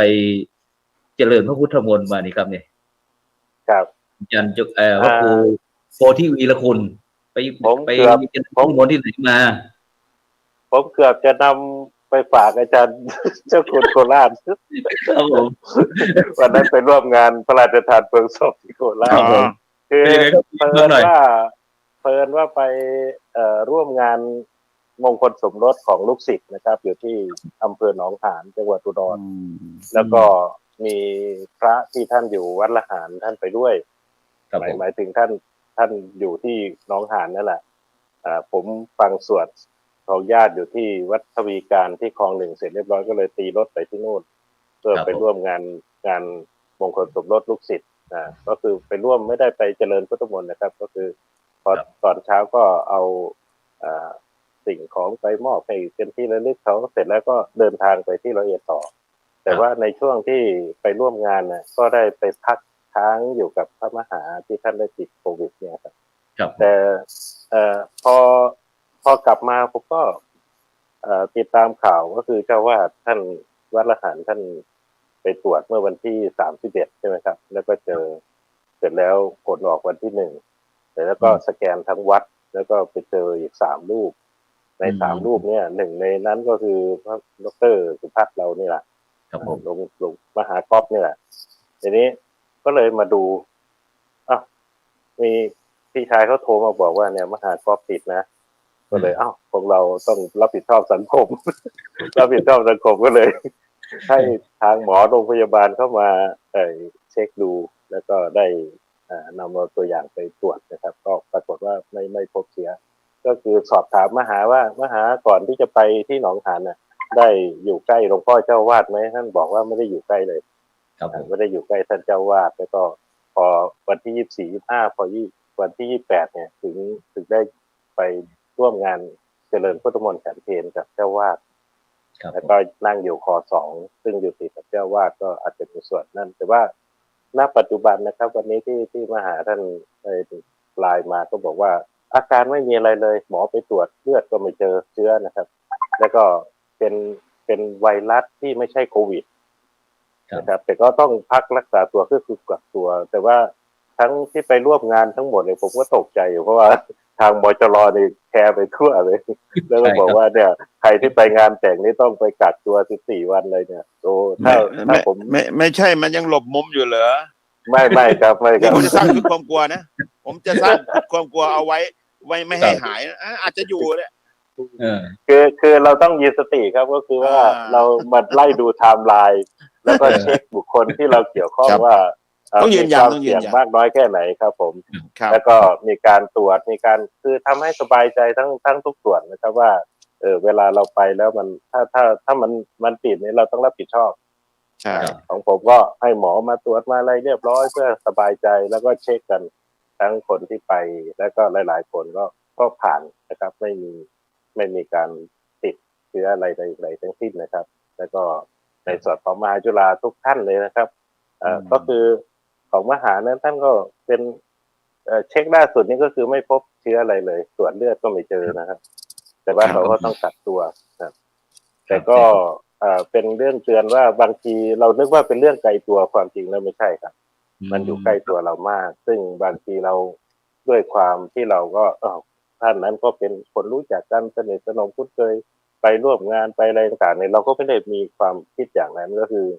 บางทีจะถือว่าเราตั้งอยู่ในความประมาทได้ไหมความจริงแล้วมันเป็นวิถีอย่างที่พระเดชพระคุณรองนครราชสีมาท่านว่าก็คือว่าบางครั้งเรามันความเกิดความตายอยู่คู่กัน บางทีเราก็ไม่รู้นะว่าเวลาไปแล้วเนี่ยจะเจอคนนั้นเป็นหรือไม่เป็น เราจะสแกนไม่ได้ด้วยสายตาเรานะครับแม้จะตรวจแม้จะวัดอุณหภูมิแม้จะต่างๆเนี่ยบางทีเราตรวจไม่ได้เลยแต่ว่าถ้าเรามีสติแล้วก็ถ้ามันเกิดปัญหาแล้วเราแก้ไขปัญหาได้ถูกต้องมีวิธีการในการที่จะดำเนินการให้มันได้ถูกต้องโดยอะไรต่างๆมีตัวมีสติก็จะทำให้เราอยู่ในโลกนี้ได้แล้วก็สามารถผ่านไปได้ครับผมครับผมกับนี่ก็เป็นอีกเคสหนึ่งครับตัวอย่างที่ได้รับผลพ่วงนะครับจากโควิดกันเขาก็เป็นนะครับทางสังฆพัฒนาคนเหนือของเราก็เป็นห่วงท่านอาจารย์พระครูวีระคุณของเรานะครับบอกเป็นยังไงนะท่านอาจารย์ครับนี่ก็ขอบคุณทุกโลกครับที่ครับเป็นผู้ที่มีสตินะครับที่คอยประคับประคองสถานการณ์อะไรต่างๆนะครับจนคลี่คลายถึงแม้ท่านอาจารย์เจ้าคุณพระศรีคณะสมาจารย์มุนีก็ชี้แล้วชี้อีกเขาบอกว่ามันบลกเอาเนี่ยนะครับไม่ผมจะสร้างชุดความเชื่อเพื่อจะให้เล่าลือต่อไงเพราะว่าโลกสังคมชอบอย่างนี้บอกก็ไม่ฟังตรวจก็ไม่ใช่อะไรที่จริงนะหมอที่ดีก็หมอโพนั่นแหละไม่มีใครหรอกหมอโพนั่นแหละหมอโพคือมาตรการที่เขาว่าเนี่ยคือความไม่ประมาทที่เป็นรูปธรรมที่เราต้องมาใช้ในภาวะที่เรากลัวนะถ้ากลัวเอาเลยนั่นแหละคือการหมอที่ดีสุดคือหมอเราไงก็เห็นแล้วไงหมออนามัยยังหายาไม่เจอเลยตอนนี้ว่าโรคโควิด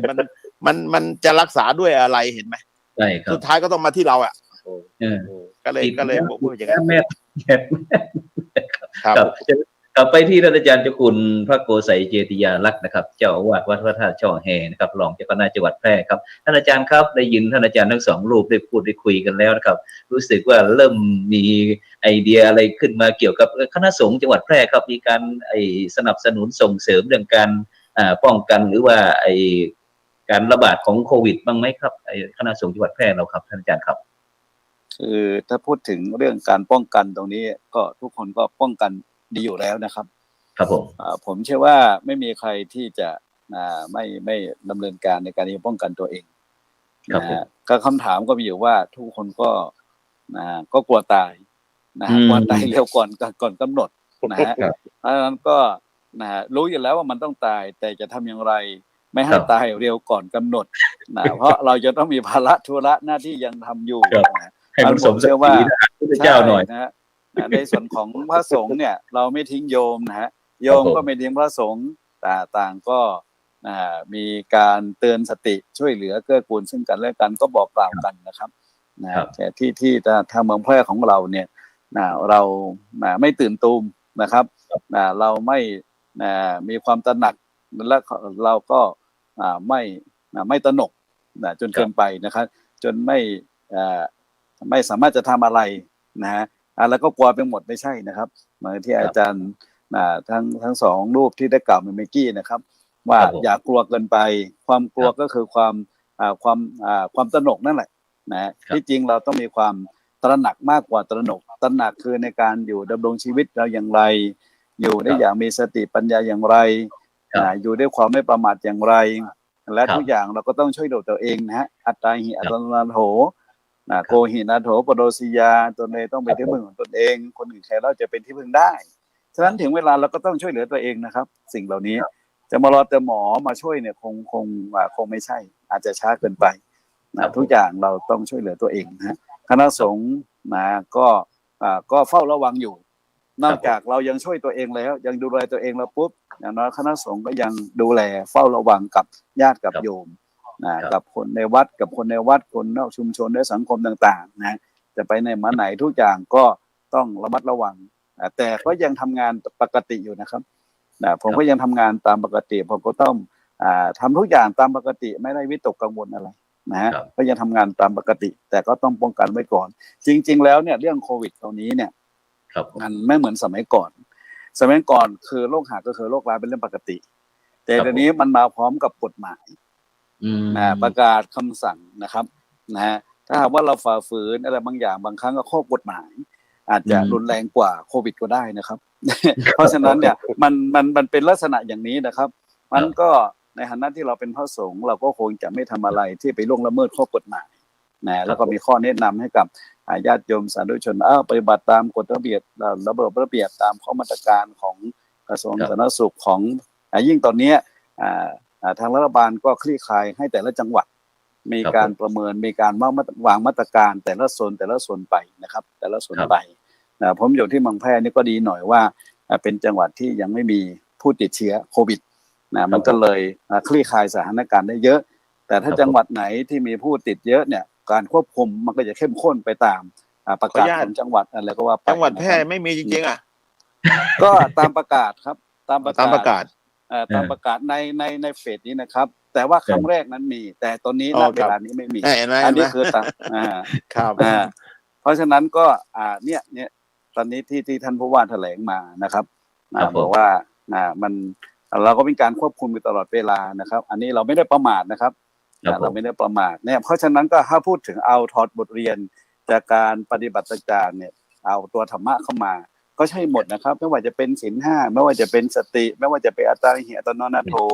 ไม่ว่าจะเป็นความไม่ประมาทใช่หมดเลยนะครับท่านถอดบทเรียนเกี่ยวกับเรื่องของทางหลักพุทธศาสนานี่เอามาใช้ได้หมดเลยนะครับผมว่าโควิดเนี่ยมาทำให้โลกของเราต้องเซตซีโร่มนุษย์ของเราต้องมา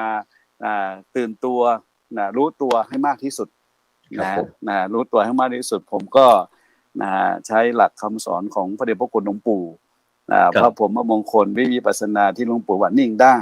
ทนได้รอได้ช้าได้ดีได้ครับฝึกปฏิบัติตามแนวสติปัฏฐาน4ผมเชื่อว่านี้จะเป็นวัคซีนอันสำคัญที่สุดที่จะทำให้เราอยู่รอดปลอดภัยณสถานการณ์โควิด -19 นี้ผมเชื่อมั่นอย่างนั้นนะครับแล้วผมก็ปฏิบัติด้วยนะครับขอบคุณครับครับสาธุครับซึ่ง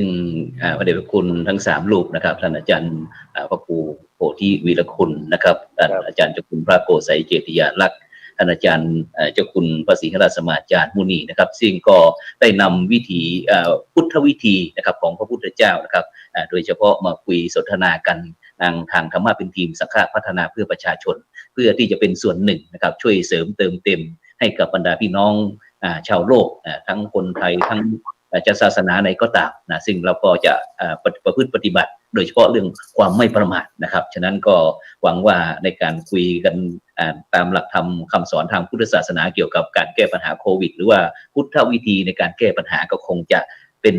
อีกส่วนหนึ่งนะครับที่เสริมเติมเต็มให้กับชุมชนสังคมประเทศชาติต่อไปนะครับฉะนั้นเราก็จะกลับไปที่ท่านอาจารย์เจ้าคุณพระศรีหราชสมาจารย์ครับวันนี้ท่านอาจารย์ครับเห็นว่ามีงานพิเศษครับในช่วงนี้ภาคเหนือของเราหนาวภาคกลางร้อนภาคอีสานเป็นยังไงครับท่านอาจารย์ครับภาคอีสานอบอุ่นครับอบอุ่นแล้วภาคใต้เราภาคใต้ก็น่าจะเย็นครับน้ำท่วมช่วงนี้ภาคใต้ก็2จังหวัดกับปัตตานียะลากับปัตตานีครับยะลาตอนนี้น้ำกำลังเต็มเขื่อนและกำลังหลากมาเมื่อสักครู่ใหญ่ๆก็ได้ออกหนังสือเกี่ยวกับเรื่องขอความช่วยเหลือเพราะว่ามีสมาชิกของสมัชชาศีล 5ได้อยู่ในภาคใต้คืออยู่ในทุกจังหวัดของประเทศไทยก็จะขอความช่วยเหลือสนับสนุนเป็นปัจจัยในการบริจาคนะแต่ว่าอีสานเราไม่อบอุ่นครับตอนนี้อีสานเมืองเหนือหนาวใช่ไหมครับหนาวเข้าเหนือหนาวแล้วก็ภาคกลางก็ปกติภาคใต้นี่จะรู้สึกว่าจะลำบากกับน้ำนะเพราะน้ำท่วมเพราะนั้นก็ขอความช่วยเหลือครับผมขอความช่วยเหลือไป ครับ ครับฉะนั้นก็อย่างที่พระเดชคุณท่านอาจารย์เจ้าคุณพระศรีราชสมาจารย์นะครับมุนีนะครับประธานสมัชชา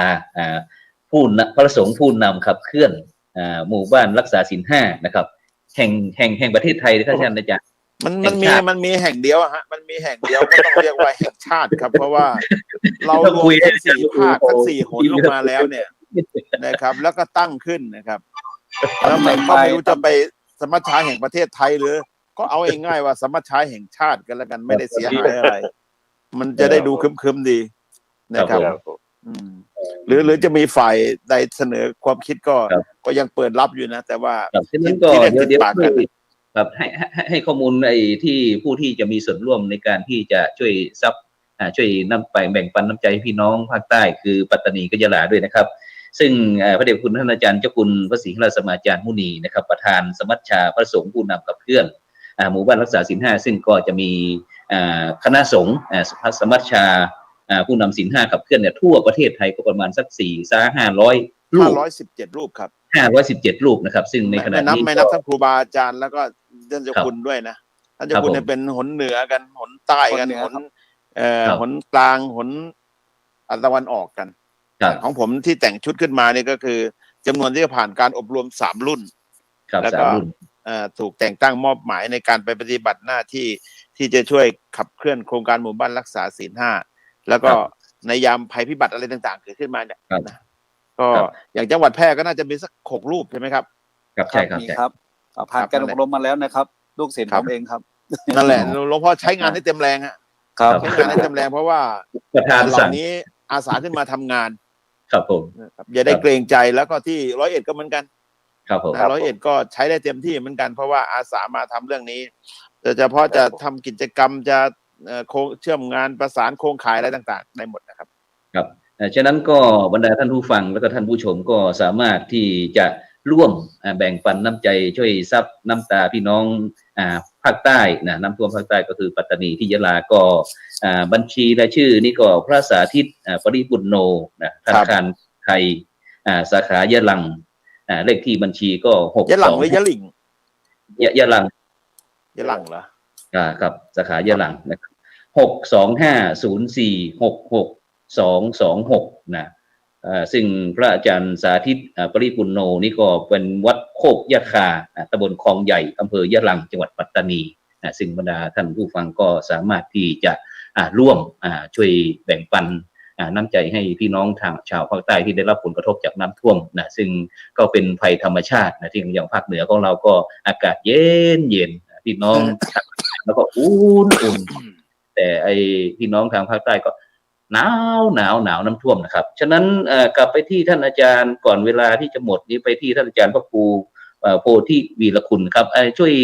คุยเกี่ยวกับเรื่องประเพณีเมื่อกี้สักหน่อยครับท่านอาจารย์ครับประเพณียันยี่เหรอเมื่อกี้คุยเรื่องบุญข้าวกับนิมนต์ครับบุญข้าวกุ้มอะไรบุญกุ้มข้าวครับบุญกุ้มข้าวคือการทำประเพณีบุญเดือน2หรือบุญเดือนยี่ของภาคอีสานก็คือการที่ในครั้งพุทธกาลนะครับก็คือในเรื่องของพี่น้อง2 คนที่ได้ทำนาร่วมกันนะครับชวนกันทำนาแล้วก็ได้มีการทำบุญเป็นระยะไปทั้ง9 ระยะจนสุดท้ายก็เป็นสักการะสาวกเป็นสาวกคนแรกและคนสุดท้ายเลยเนี่ยเป็นเรื่องเล่ากันมาแล้วก็ตอบแทนพระแม่โพธิ์ศพไปแต่ว่าในส่วนในทางพุทธศาสนาเราก็คือเมื่อญาติโยมมีข้าวปลาอุดมสมบูรณ์ก่อนที่จะเริ่มในการที่จะเริ่มได้ฤดูกาลใหม่นี่ก็จะได้นำเอาข้าวมาทำบุญสมัยก่อนนี่แถวบ้านนี่ก็จะมีเขาเรียกว่าข้าวปีข้าวเดือนครับผมก็คือชาวบ้านเมื่อทำนาเสร็จเรียบร้อยเนี่ยเอาข้าวขึ้นเล้าขึ้นถังเขาก็จะมาทำบุญเนี่ย1 ถังหรืออาจจะ1 กระสอบแล้วแต่เขาจะเรียกว่าข้าวปีข้าวเดือนมาถวายกับพระเจ้าพระสงฆ์คือจะทำอะไรก่อนนี่ก็คือถวายกับพระก่อนเหมือนเราถวายข้าวพระพุทธนะครับเสร็จแล้วก็เลยแล้วจะมีพิธีเมื่อไหร่ครับอาจารย์ครับวิธีประกอบพิธีเมื่อไหร่เดือนนี้เนี่ยแล้วแต่เราจะกำหนดนะครับว่าแล้วแต่ชุมชนนั้นๆจะพร้อมเมื่อไหร่ก็สามารถทำได้ในช่วงเดือนยี่นะครับในช่วงเดือนยี่เนี่ยช่วงไหนก็ได้ที่เป็นเดือนยี่แต่ถ้ามันมีบูรณาการก็แล้วแต่นะครับที่เราสามารถปรับบุญได้ ก็เดือนอ้ายก็ส่วนมากก็จะเป็นบุญเข้าปริวาสกรรม ครับผ เดือน ม บี้ก็บุญคุณลานหรือสู่ขวัญข้าวถ้าบุญเดือนสามก็บุญข้าวจี่เนี่ยก็จะเป็นประเพณีแบบนี้ครับ ครับ ก็ให้ชาวพุทธได้เสียสละทรัพย์สินเงินทองอะไรต่างแล้วก็ทำทานเป็นระยะก็คือในช่วงนี้มีข้าวก็เอาข้าวมาเป็นตัวหลักในการทำบุญอันนี้ก็เป็นหลักการของชาวพุทธเราในเบื้องต้นนะครับ ซึ่งแต่ละที่แต่ละส่วนต่างๆก็จะกำหนดกัน แต่ว่าในส่วนงานของคณะสงฆ์เองหรือในทางราชการอย่างพระเดชพระคุณรองแพทย์ท่านบอกว่าเรื่องของโรคภัยหรือเรื่องของสถานการณ์ของพระสงฆ์บางทีก็ต้องเกี่ยวข้องกับกฎหมายบ้านเมืองหรือก็ระเบียบปฏิบัติของบ้านเมืองด้วยก็จะไม่ค่อยให้ประกอบพิธีอะไรที่เกี่ยวข้องกับการรวมคนหมู่มากแต่ว่าในการที่เราต้องรักษาประเพณีด้วยเราก็ทำอย่างมีสติก็คือพยายามหาวิธีการที่ทำโดยปลอดภัยให้คนที่มาร่วมงานและก็ประเพณีเราเป็นไปด้วยดีอย่างเช่นวันพรุ่งนี้เนี่ยปกติเป็นวันเสาร์ที่2ของเดือนจะเป็นวันเด็กแห่งชาติแต่ว่าการจะงดไม่ให้จัดงานวันเด็กเลยเนี่ยส่วนที่จะไม่ได้ประโยชน์ก็คือเด็กในส่วนของเราป้องกันโรคได้แต่ว่าไม่ให้คนเคลื่อนย้ายไม่ให้คนรวมกันได้ แต่ว่าเราต้องหาวิธีการที่จะทำยังไงให้เด็กได้รับประโยชน์นั้นด้วยก็ที่นี่ก็ทำทุกปีแต่ว่าปีนี้ก็ปรับวิธีการใหม่ก็คือเราถ้ามีญาติโยมบริจาคหรือมีสิ่งของอะไรต่างๆก็แพ็คเป็นชุดเหมือนถุงยาชีพนะครับแล้วก็ส่งถึงเด็กที่บ้านหรือไม่ก็ที่โรงเรียนก็แจกจ่ายกันไปให้ครบในบริเวณที่เรารับผิดชอบก็หาวิธีการนะครับไม่ใช่ว่าไปงดทั้งหมดอย่างเช่นวันครูนี่ก็งดจัดกิจกรรมแต่ว่ามันต้องมีวิธีการนะครับในการที่จะทำให้เราอยู่ได้ไม่ใช่วิตกมากเกินไปจนไม่ต้องทำอะไรเลยบางทีมันก็กระทบแต่ว่าเราก็ไม่ได้ไปท้าทายเราก็ไม่ได้ไปทำให้ล่วงเกินเลยแต่ว่าหาวิธีการทำในแต่ละที่จะมีวิธีการในการที่จะทำให้ดำเนินกิจกรรมไปได้โดยที่ไม่กระทบหรือไม่มีผลเสียให้มันเกิดประโยชน์ทั้งสองฝ่ายแต่ว่าโดยความไม่ประมาทนะครับครับผมครับฉะนั้นก็กลับไปที่ท่านอาจารย์เจ้าคุณพระโกไสยเจติยาลักษณ์นะครับเพราะว่าเวลาเราเหลืออีก5 นาทีนะครับก็อยากจะการนิมนต์ท่านอาจารย์เจ้าคุณครับช่วยให้ข้อคิดนะครับในสรุปสถานการณ์นี้ครับสักนิดหน่อยให้สักนาทีก็ได้ครับการนิมนต์กับข้อคิดกับบรรดาท่านผู้ฟังท่านผู้ชมครับก็ต้องขอบคุณมากนะฮะที่จะมีโอกาสมาร่วมในรายการวันนี้ถึงแม้ว่าจะมีเวลาน้อยนิดแต่ว่าได้มีโอกาสได้สนทนาธรรมกับท่านอาจารย์ทั้ง3 รูปนะครับในรายการด้วยนะครับผมวันนี้ก็โอกาสที่จะมาเข้ารายการนี้ก็ไม่ได้มีบ่อยนักนะครับแต่ถึงอะไรก็ตามการที่เราคุยกันเกี่ยวกับเรื่องของการเปลี่ยนพศเนี่ยเปลี่ยนใจแล้วหรือยังในประเด็นตรงนี้ผมเชื่อว่าเรามาปรับเปลี่ยนวิธีคิดวิธีทำวิถีแห่งความเป็นผู้รู้ผู้ตื่นผู้เบิกบานตามของความเป็นวิถีพุทธตามแนวทางของพระสัมมาสัมพุทธเจ้าที่พระพุทธองค์ก็ตรัสไว้ในฐานะที่เราเป็นชาวพุทธเนี่ยเราคงไม่หลงประเด็นไม่หลงประเด็นกับการดำรงชีวิตปัจจุบันเนี่ยเพราะเราเชื่อว่าเราพิจารณาอยู่ทุกวันเกี่ยวกับเรื่องของความแก่ความเจ็บความตายเป็นของธรรมดาเราจะต้องพลัดพรากจากของรักของชอบใจทั้งสิ้นเรามีกรรมเป็นของตนเองเราทำดีย่อมไม่ดีทำชั่วย่อมได้ชั่วเราคงไม่ไปโทษใครนะครับเรื่องโควิดการแพร่ระบาดขึ้นมาในโลกนี้เราคงไม่บังอาจจะไปโทษคนนั้นโทษคนนี้ที่สำคัญเนี่ยเราต้องมาดูตัวเองดูตัวเองว่าเราเนี่ยทำอะไรในปัจจุบันนี้ก่อนที่เราจะตายพูดง่ายๆทำตัวเองให้ดีให้มีประโยชน์อย่างไรบ้างถ้าจะว่าเป็นภาษาพระก็บอกเราต้องสร้างบารมีนะต้องสร้างบารมีให้ทานรักษาศีลเจริญภาวนาเนี่ยเรารณรงค์กันให้มีเป็นหมู่บ้านรักษาศีล 5หน่วยงานรักษาศีล 5สถานศึกษารักษาศีล 5ก็จงรักษาไว้ให้ดีนะครับก็อย่าไปประมาทอย่าไปประมาทแล้วก็รีบดำเนินการรีบทำตั้งแต่บัดนี้เลยยิ่งถือโอกาสเอาวันขึ้นพศใหม่ตามชาวโลกกันถือกันอย่างนี้ก็รีบทำตั้งแต่บัดนี้เป็นต้นไปเลย อย่างนี้ขณะนี้ถ้าจะถือเอาเรื่องของความเป็นสุริยคติของวันขึ้นปีใหม่เนี่ยถ้าการเริ่มต้นณวันนี้ตั้งใจมุ่งมั่นที่จะคิดดีพูดดีและทำดีได้ไม่ต้องเดี๋ยวหนึ่งคนหนึ่งสัจจะการอธิษฐานไม่ใช่ไปสิ่งอ้อนวอนขอแต่เป็นความมุ่งมั่นที่จะทำให้เกิดความสำเร็จแล้วเนี่ยสัพพะมัตตมาภาพเชื่อว่าสิ่งที่เราโฟกัสไปตั้งเป้าหมายไปก็จะสำเร็จแน่นอน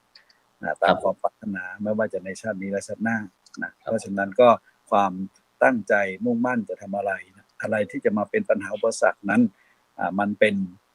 สิ่งทดสอบเราเหมือนโควิดเข้ามาเนี่ยโควิดนี่มาทดสอบให้มนุษย์ทั้งหลายว่าจะทำดีไหมหรือจะทำชั่วอย่างไรเนี่ยเพราะฉะนั้นก็มันมาทดสอบว่ามนุษย์ถ้าเป็นผู้ที่มีจิตใจสูงเราก็ต้อง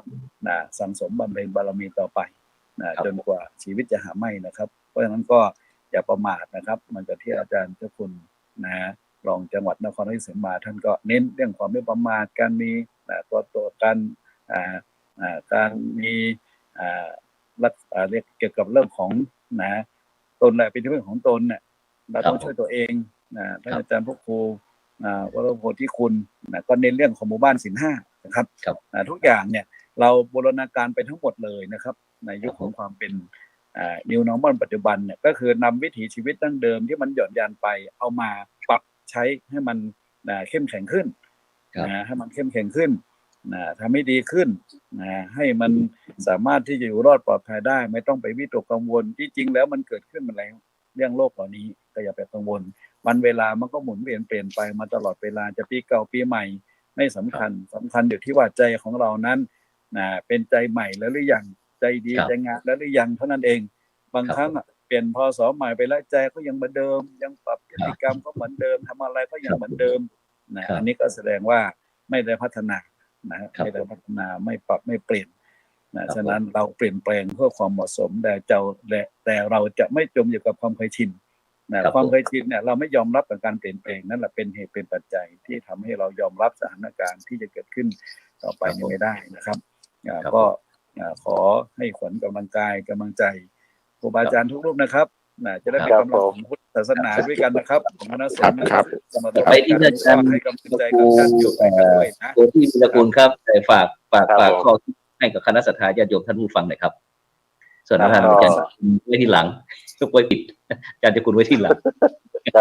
เดี๋ยวอาจารย์จะคุณใจเย็นๆครับไม่เป็นไรมากไปเดี๋ยวตัวเองไว้ที่หลังก็ของเราก็ให้ยึดมั่นในเรื่องของมีพระพุทธพระธรรมพระสงฆ์เป็นที่พึ่งดีทุกอย่างที่เราได้เป็นทำหน้าที่ของพุทธบริษัทที่ชาวพุทธของเราเนี่ยครับก็คืออย่างที่พระเดชพระคุณทั้งสองรูปได้กล่าวว่าในเรื่องของการมีสติความไม่ประมาทและก็การตั้งตนอยู่ในความไม่ประมาทเนี่ยก็จะนำให้เราได้ดำเนินชีวิตฝ่าฟันอุปสรรคหรือสิ่งต่างๆที่เป็นอุปสรรคกีดขวางเราได้โดยมีสติเป็นตัวกำหนดนะครับแล้วก็ให้ห่างไกลเรื่องของอบายมุขนะครับเพราะว่าหนทางแห่งความเสื่อมเราก็รู้อยู่แล้วแล้วก็จะนำไปสู่โรคภัยแล้วก็สิ่งไม่ดีไม่งามเกิดขึ้นแล้วก็ในโอกาสของปีใหม่นี้ก็ให้ทุกท่านมีสุขภาพแข็งแรงนะครับก็ตั้งยิ่งเอาคุณพระศรีรัตนตรัยซึ่งเป็นคณะสงฆ์ก้อนชาวพุทธเราได้เข้าคุ้มครองป้องภัยทุกท่านให้นิราศภัยนะครับสาธุครับไปที่ท่านพระเดชคุณท่านอาจารย์เจ้าคุณพระศรีหฤสมาจารย์นู่นครับช่วยให้ข้อคิดฝากกับบรรดาท่านผู้ฟังในการทำมาเป็นทีมสังฆพัฒนาเพื่อประชาชนมีศีลมีปรองดองมีสมานฉันท์มีสุขมีสันติสุขครับการที่มนครับครับก็ผมมีอยู่4ประเด็นฝากไว้กันละกันในภาวะที่มันกำลังตระหนกกันหรือกำลังประสบกันเนี่ยให้ยอมรับความเป็นจริงครับผมการยอมรับความเป็นจริงเนี่ยมันจะทำให้เราทำใจได้กับสภาพที่มันเกิดขึ้นไม่ว่าจะกรณีไหนๆก็ตามแต่ถ้าเรายังไม่ยอมรับความเป็นจริงเนี่ยเราก็จะไม่เกิดการเปลี่ยนแปลง2ไม่หยุดนิ่งอยู่กับที่นะครับการดำเนินชีวิตของเราจะต้องก้าวไปสู่การพัฒนาที่ดีกว่าเดิมพระเจ้าในหลักของพุทธศาสนาว่าดีกว่านี้ก็ยังมีไม่ใช่ดีแค่นี้พอแล้วดีกว่านี้อย่างเดียวเพราะนั้นไม่หยุดนิ่งอยู่กับที่หมายว่าแสวงหาหนทางที่จะมาพัฒนาตัวเองและประการที่3ก็คือมองโลกในแง่ดีนะครับถ้ามองในแง่เสียเนี่ย การแก้ปัญหามันง่ายที่สุดเลยคือปิดอย่างเดียวปิดอย่างเดียวไม่ต้องไปทำอะไรเนี่ยวันเด็กก็ปิดวันครูก็ปิดมันไม่ต้องไปทำอะไรไงแต่ถ้าใช้ปัญญามันก็แยกประเด็นออกมาเพราะงั้นมองโลกในแง่ดีเนี่ยหมายถึงว่าต้องมองด้วยปัญญาถ้าโลกนี้ขาดปัญญาแล้วเนี่ยมันก็จะใช้ตัวสัญญาเข้ามาปิดหมดสุดท้ายมันก็ไม่ได้เกิดอะไรที่จะพัฒนาต่อยอดไปได้และสุดท้ายดำเนินชีวิตตามทางสายกลางนะครับเป็นตัวที่จะไม่ไปติดเกาะติดแก่งใดๆก็ตามที่มันเป็นอุปสรรคหรือมันเป็นตัวเกี่ยวตัวเหนี่ยวรั้งเอาไว้นะหลักของพุทธศาสนาก็ให้เราใช้ชีวิตโดยความมีเดินเส้นทางสายกลางก็คือให้มีสติปัญญานั่นเองเพราะฉะนั้น4ประเด็นที่ผมฝากก็คือยอมรับความเป็นจริงไม่หยุดนิ่งอยู่กับที่มองโลกในแง่ดีดำเนินชีวิตตามสายกลางเพราะฉะนั้นอะไรจะเกิดขึ้นอะไรจะดับไปมันก็เป็นเรื่องธรรมดาที่มันมีอยู่แล้วนะเราก็ไม่ต้องไปตื่นเต้นตามมันเอาเพียงแต่ว่าเราก็ดูเหตุการณ์แล้วก็ใช้ตัวสติก็แล้วอีกข้อหนึ่งก็คือที่มันมีปัญหาเนี่ยก็เพราะว่าเราไม่เข้มแข็งผมสังเกตทุกปัญหาที่มันเกิดขึ้นเนี่ยสิ่งอื่นไม่ได้เข้มแข็งเลยแต่เราเนี่ยอ่อนแอพอเราอ่อนแอแล้วมันจะเป็นปัญหาทุกเรื่องเลยพอเรื่องนี้มาก็ไปเรื่องนี้พอเรื่องนี้มาก็เพราะนั้นถ้าเราเป็นชาวพุทธก็ขอให้ทุกท่านได้ทำความเข้มแข็งขึ้นมาเพื่อที่จะอยู่กับโลกนี้ได้อย่างรอดปลอดภัยเพราะนั้นก็ขอให้อำนาจของธรรมของพระรัตนตรัยเนี่ยปกป้องคุ้มครองทุกท่านนะให้มีสติให้มีปัญญาแล้วก็สามารถพัฒนาตนเองให้ไปถึงจุดหมายปลายทางที่ตั้งใจทุกรูปทุกคนครับผมครับสาธุครับก่อนที่จะนำรายการจากบรรดาท่านผู้ฟังท่านผู้ชมไปก่อนวันนี้มีข่าวเศร้าครับอาจารย์ครับเนื่องจากคุณพ่อจันทร์ชัยวุฒิกุลนะครับอายุ83ปีนะครับโยมพ่อของท่านอาจารย์พระครูโสพลปริยัติสุธีนะครับผู้ช่วยเจ้าวาดวัดพระธาตุวัดศรีคมคำนะครับรองเจ้าคณะจังหวัดพะเยานะครับคณะกรรมการโครงการรักษาศีล5 หนเหนือนะครับได้สูญเสียคุณพ่อนะครับจากไปยังไม่มีวันกลับนะครับก็จะมีการบำเพ็ญบุญบำเพ็ญกุศลนะครับที่วัดสุวรรณคูหาบ้านถ้ำนะครับตำบลบ้านถ้ำอำเภอดอกคำใต้จังหวัดพะเยานะครับระหว่างวันที่9จนถึงวันที่12 มกราคมนะครับแล้วก็จะมีพิธีพระราชทานเพลิงศพในวันพุธที่13 มกราคมนะครับที่สุสานบ้านถ้ำนะครับตำบลบ้านถ้ำอำเภอดอกคำใต้จังหวัดพะเยานะครับฉะนั้นก็บรรดาที่ท่านผู้ฟังท่านผู้ชมหรือว่าคณะครูบาอาจารย์ของเราที่มีความคุ้นเคยรู้จักท่านอาจารย์พระครูโสพลปริยัติสุธีนะครับจังหวัดพะเยานะครับหรือว่าตั้งคุณโยมพ่อโยมแม่ญาติพี่น้องก็กราบนิมนต์นะครับแล้วก็เจริญพรนะครับได้ไปร่วมนะครับฉะนั้นคณะครูบาอาจารย์รูปไหนที่จะมีข่าวประชาสัมพันธ์ฝากเกี่ยวกับทางวัดไหมครับกราบนิมนต์เลยครับรูปไหนจะมีข่าวอะไรฝากบ้างไหมครับกิจกรรมอาจารย์จะพูดอะไรไหมครับมีข่าวฝากไหมครับฝากประชาสัมพันธ์ก็ฝากเรื่องที่ตอนนี้ภัยอุทกภัยกำลังท่วมมาแถวภาคใต้นะฮะก็ขอให้ไม่ใช่เฉพาะสมาชิกของสมัชชาละแม้แต่ญาติโยมหรือคณะสงฆ์ทั่วไปที่จะพอสามารถเข้าไปรองรับความทุกข์ของไม่ว่าญาติโยมหรือพระเจ้าประสงค์ที่ประสบกับอุทกภัยแล้วก็ขอรับบริจาคตามบัญชีหมายเลขกันแล้วกันเอาที่สะดวกที่สุดก็คือเอาปัจจัยส่วนท่านจะได้ไปแปรรูปที่นู่นนะครับผมครับฉะนั้นก็ย้ำให้เลยนะครับบัญชีนะครับที่พระสาธิตปริปุณโญนะครับธนาคารกรุงไทยสาขายะลังนะครับเลขที่บัญชีก็625-046-6226นะครับพระสาธิตปริปุณโญนะครับธนาคารกรุงไทยนะครับวัดโคกยาคานะครับตำบลคลองใหม่อำเภอยะลังจังหวัดปัตตานีนะครับนี่ก็พี่น้อง2 จังหวัดนะครับปัตตานีกับยะลานะครับที่ได้ประสบภัยน้ำท่วมทางภาคใต้นะครับในขณะนี้นะครับฉะนั้นวันนี้นะครับเวลาหมดเวลานะครับต้องกราบขอบพระคุณนะครับท่านอาจารย์เจ้าคุณพระโกษัยเกติยาลักษณ์นะครับเจ้าวาดวัดพระธาตุช่อแห่พระนามหลวงรองเจ้าคณะจังหวัดแพร่นะครับท่านอาจารย์เจ้าคุณพระศรีหราชสมาจารย์มุนีนะครับผู้ช่วยเจ้าวาดวัดพระนารายณ์มหาราชนะครับรองเจ้าคณะจังหวัดนครราชสีมาประธานสมัชชาพระสงฆ์ขับเคลื่อนหมู่บ้านรักษาศีล5แห่งประเทศไทยนะครับท่านอาจารย์พระครูโพธิวีรคุณนะครับเจ้าคณะอำเภอปทุมรัฐนะครับเจ้าวาดวัดโพธิการามนะครับอำเภอปทุมรัฐจังหวัด101นะครับทั้ง4รูปนะครับที่ได้เมตตากับรายการธรรมะเป็นทีมสังฆพัฒนาเพื่อประชาชนนะครับซึ่งหวังว่าสิ่งละอันพละน้อยพุทธวิธีต่างๆนะครับที่กับผมพร้อมทั้ง พระเดชพระคุณท่านอาจารย์ทั้ง3รูปนะครับได้นำมาวันนี้หวังว่าจะไปช่วยเสริมเติมเต็มนะครับให้ช่วยสังคมของเราให้อยู่รอดปลอดภัยด้วยดีตลอดไปนะครับฉะนั้นวันนี้เวลาหมดเวลาจำเป็นที่จะต้องนำรายการจากบรรดาท่านผู้ฟังท่านผู้ชมไปก่อนนะครับหลับฝันดีนะครับมีความสุขนะครับไม่เจ็บไม่จนร่ำรวยทุกท่านทุกคนเทิน สาธุครับสวัสดีทุกรูปนะ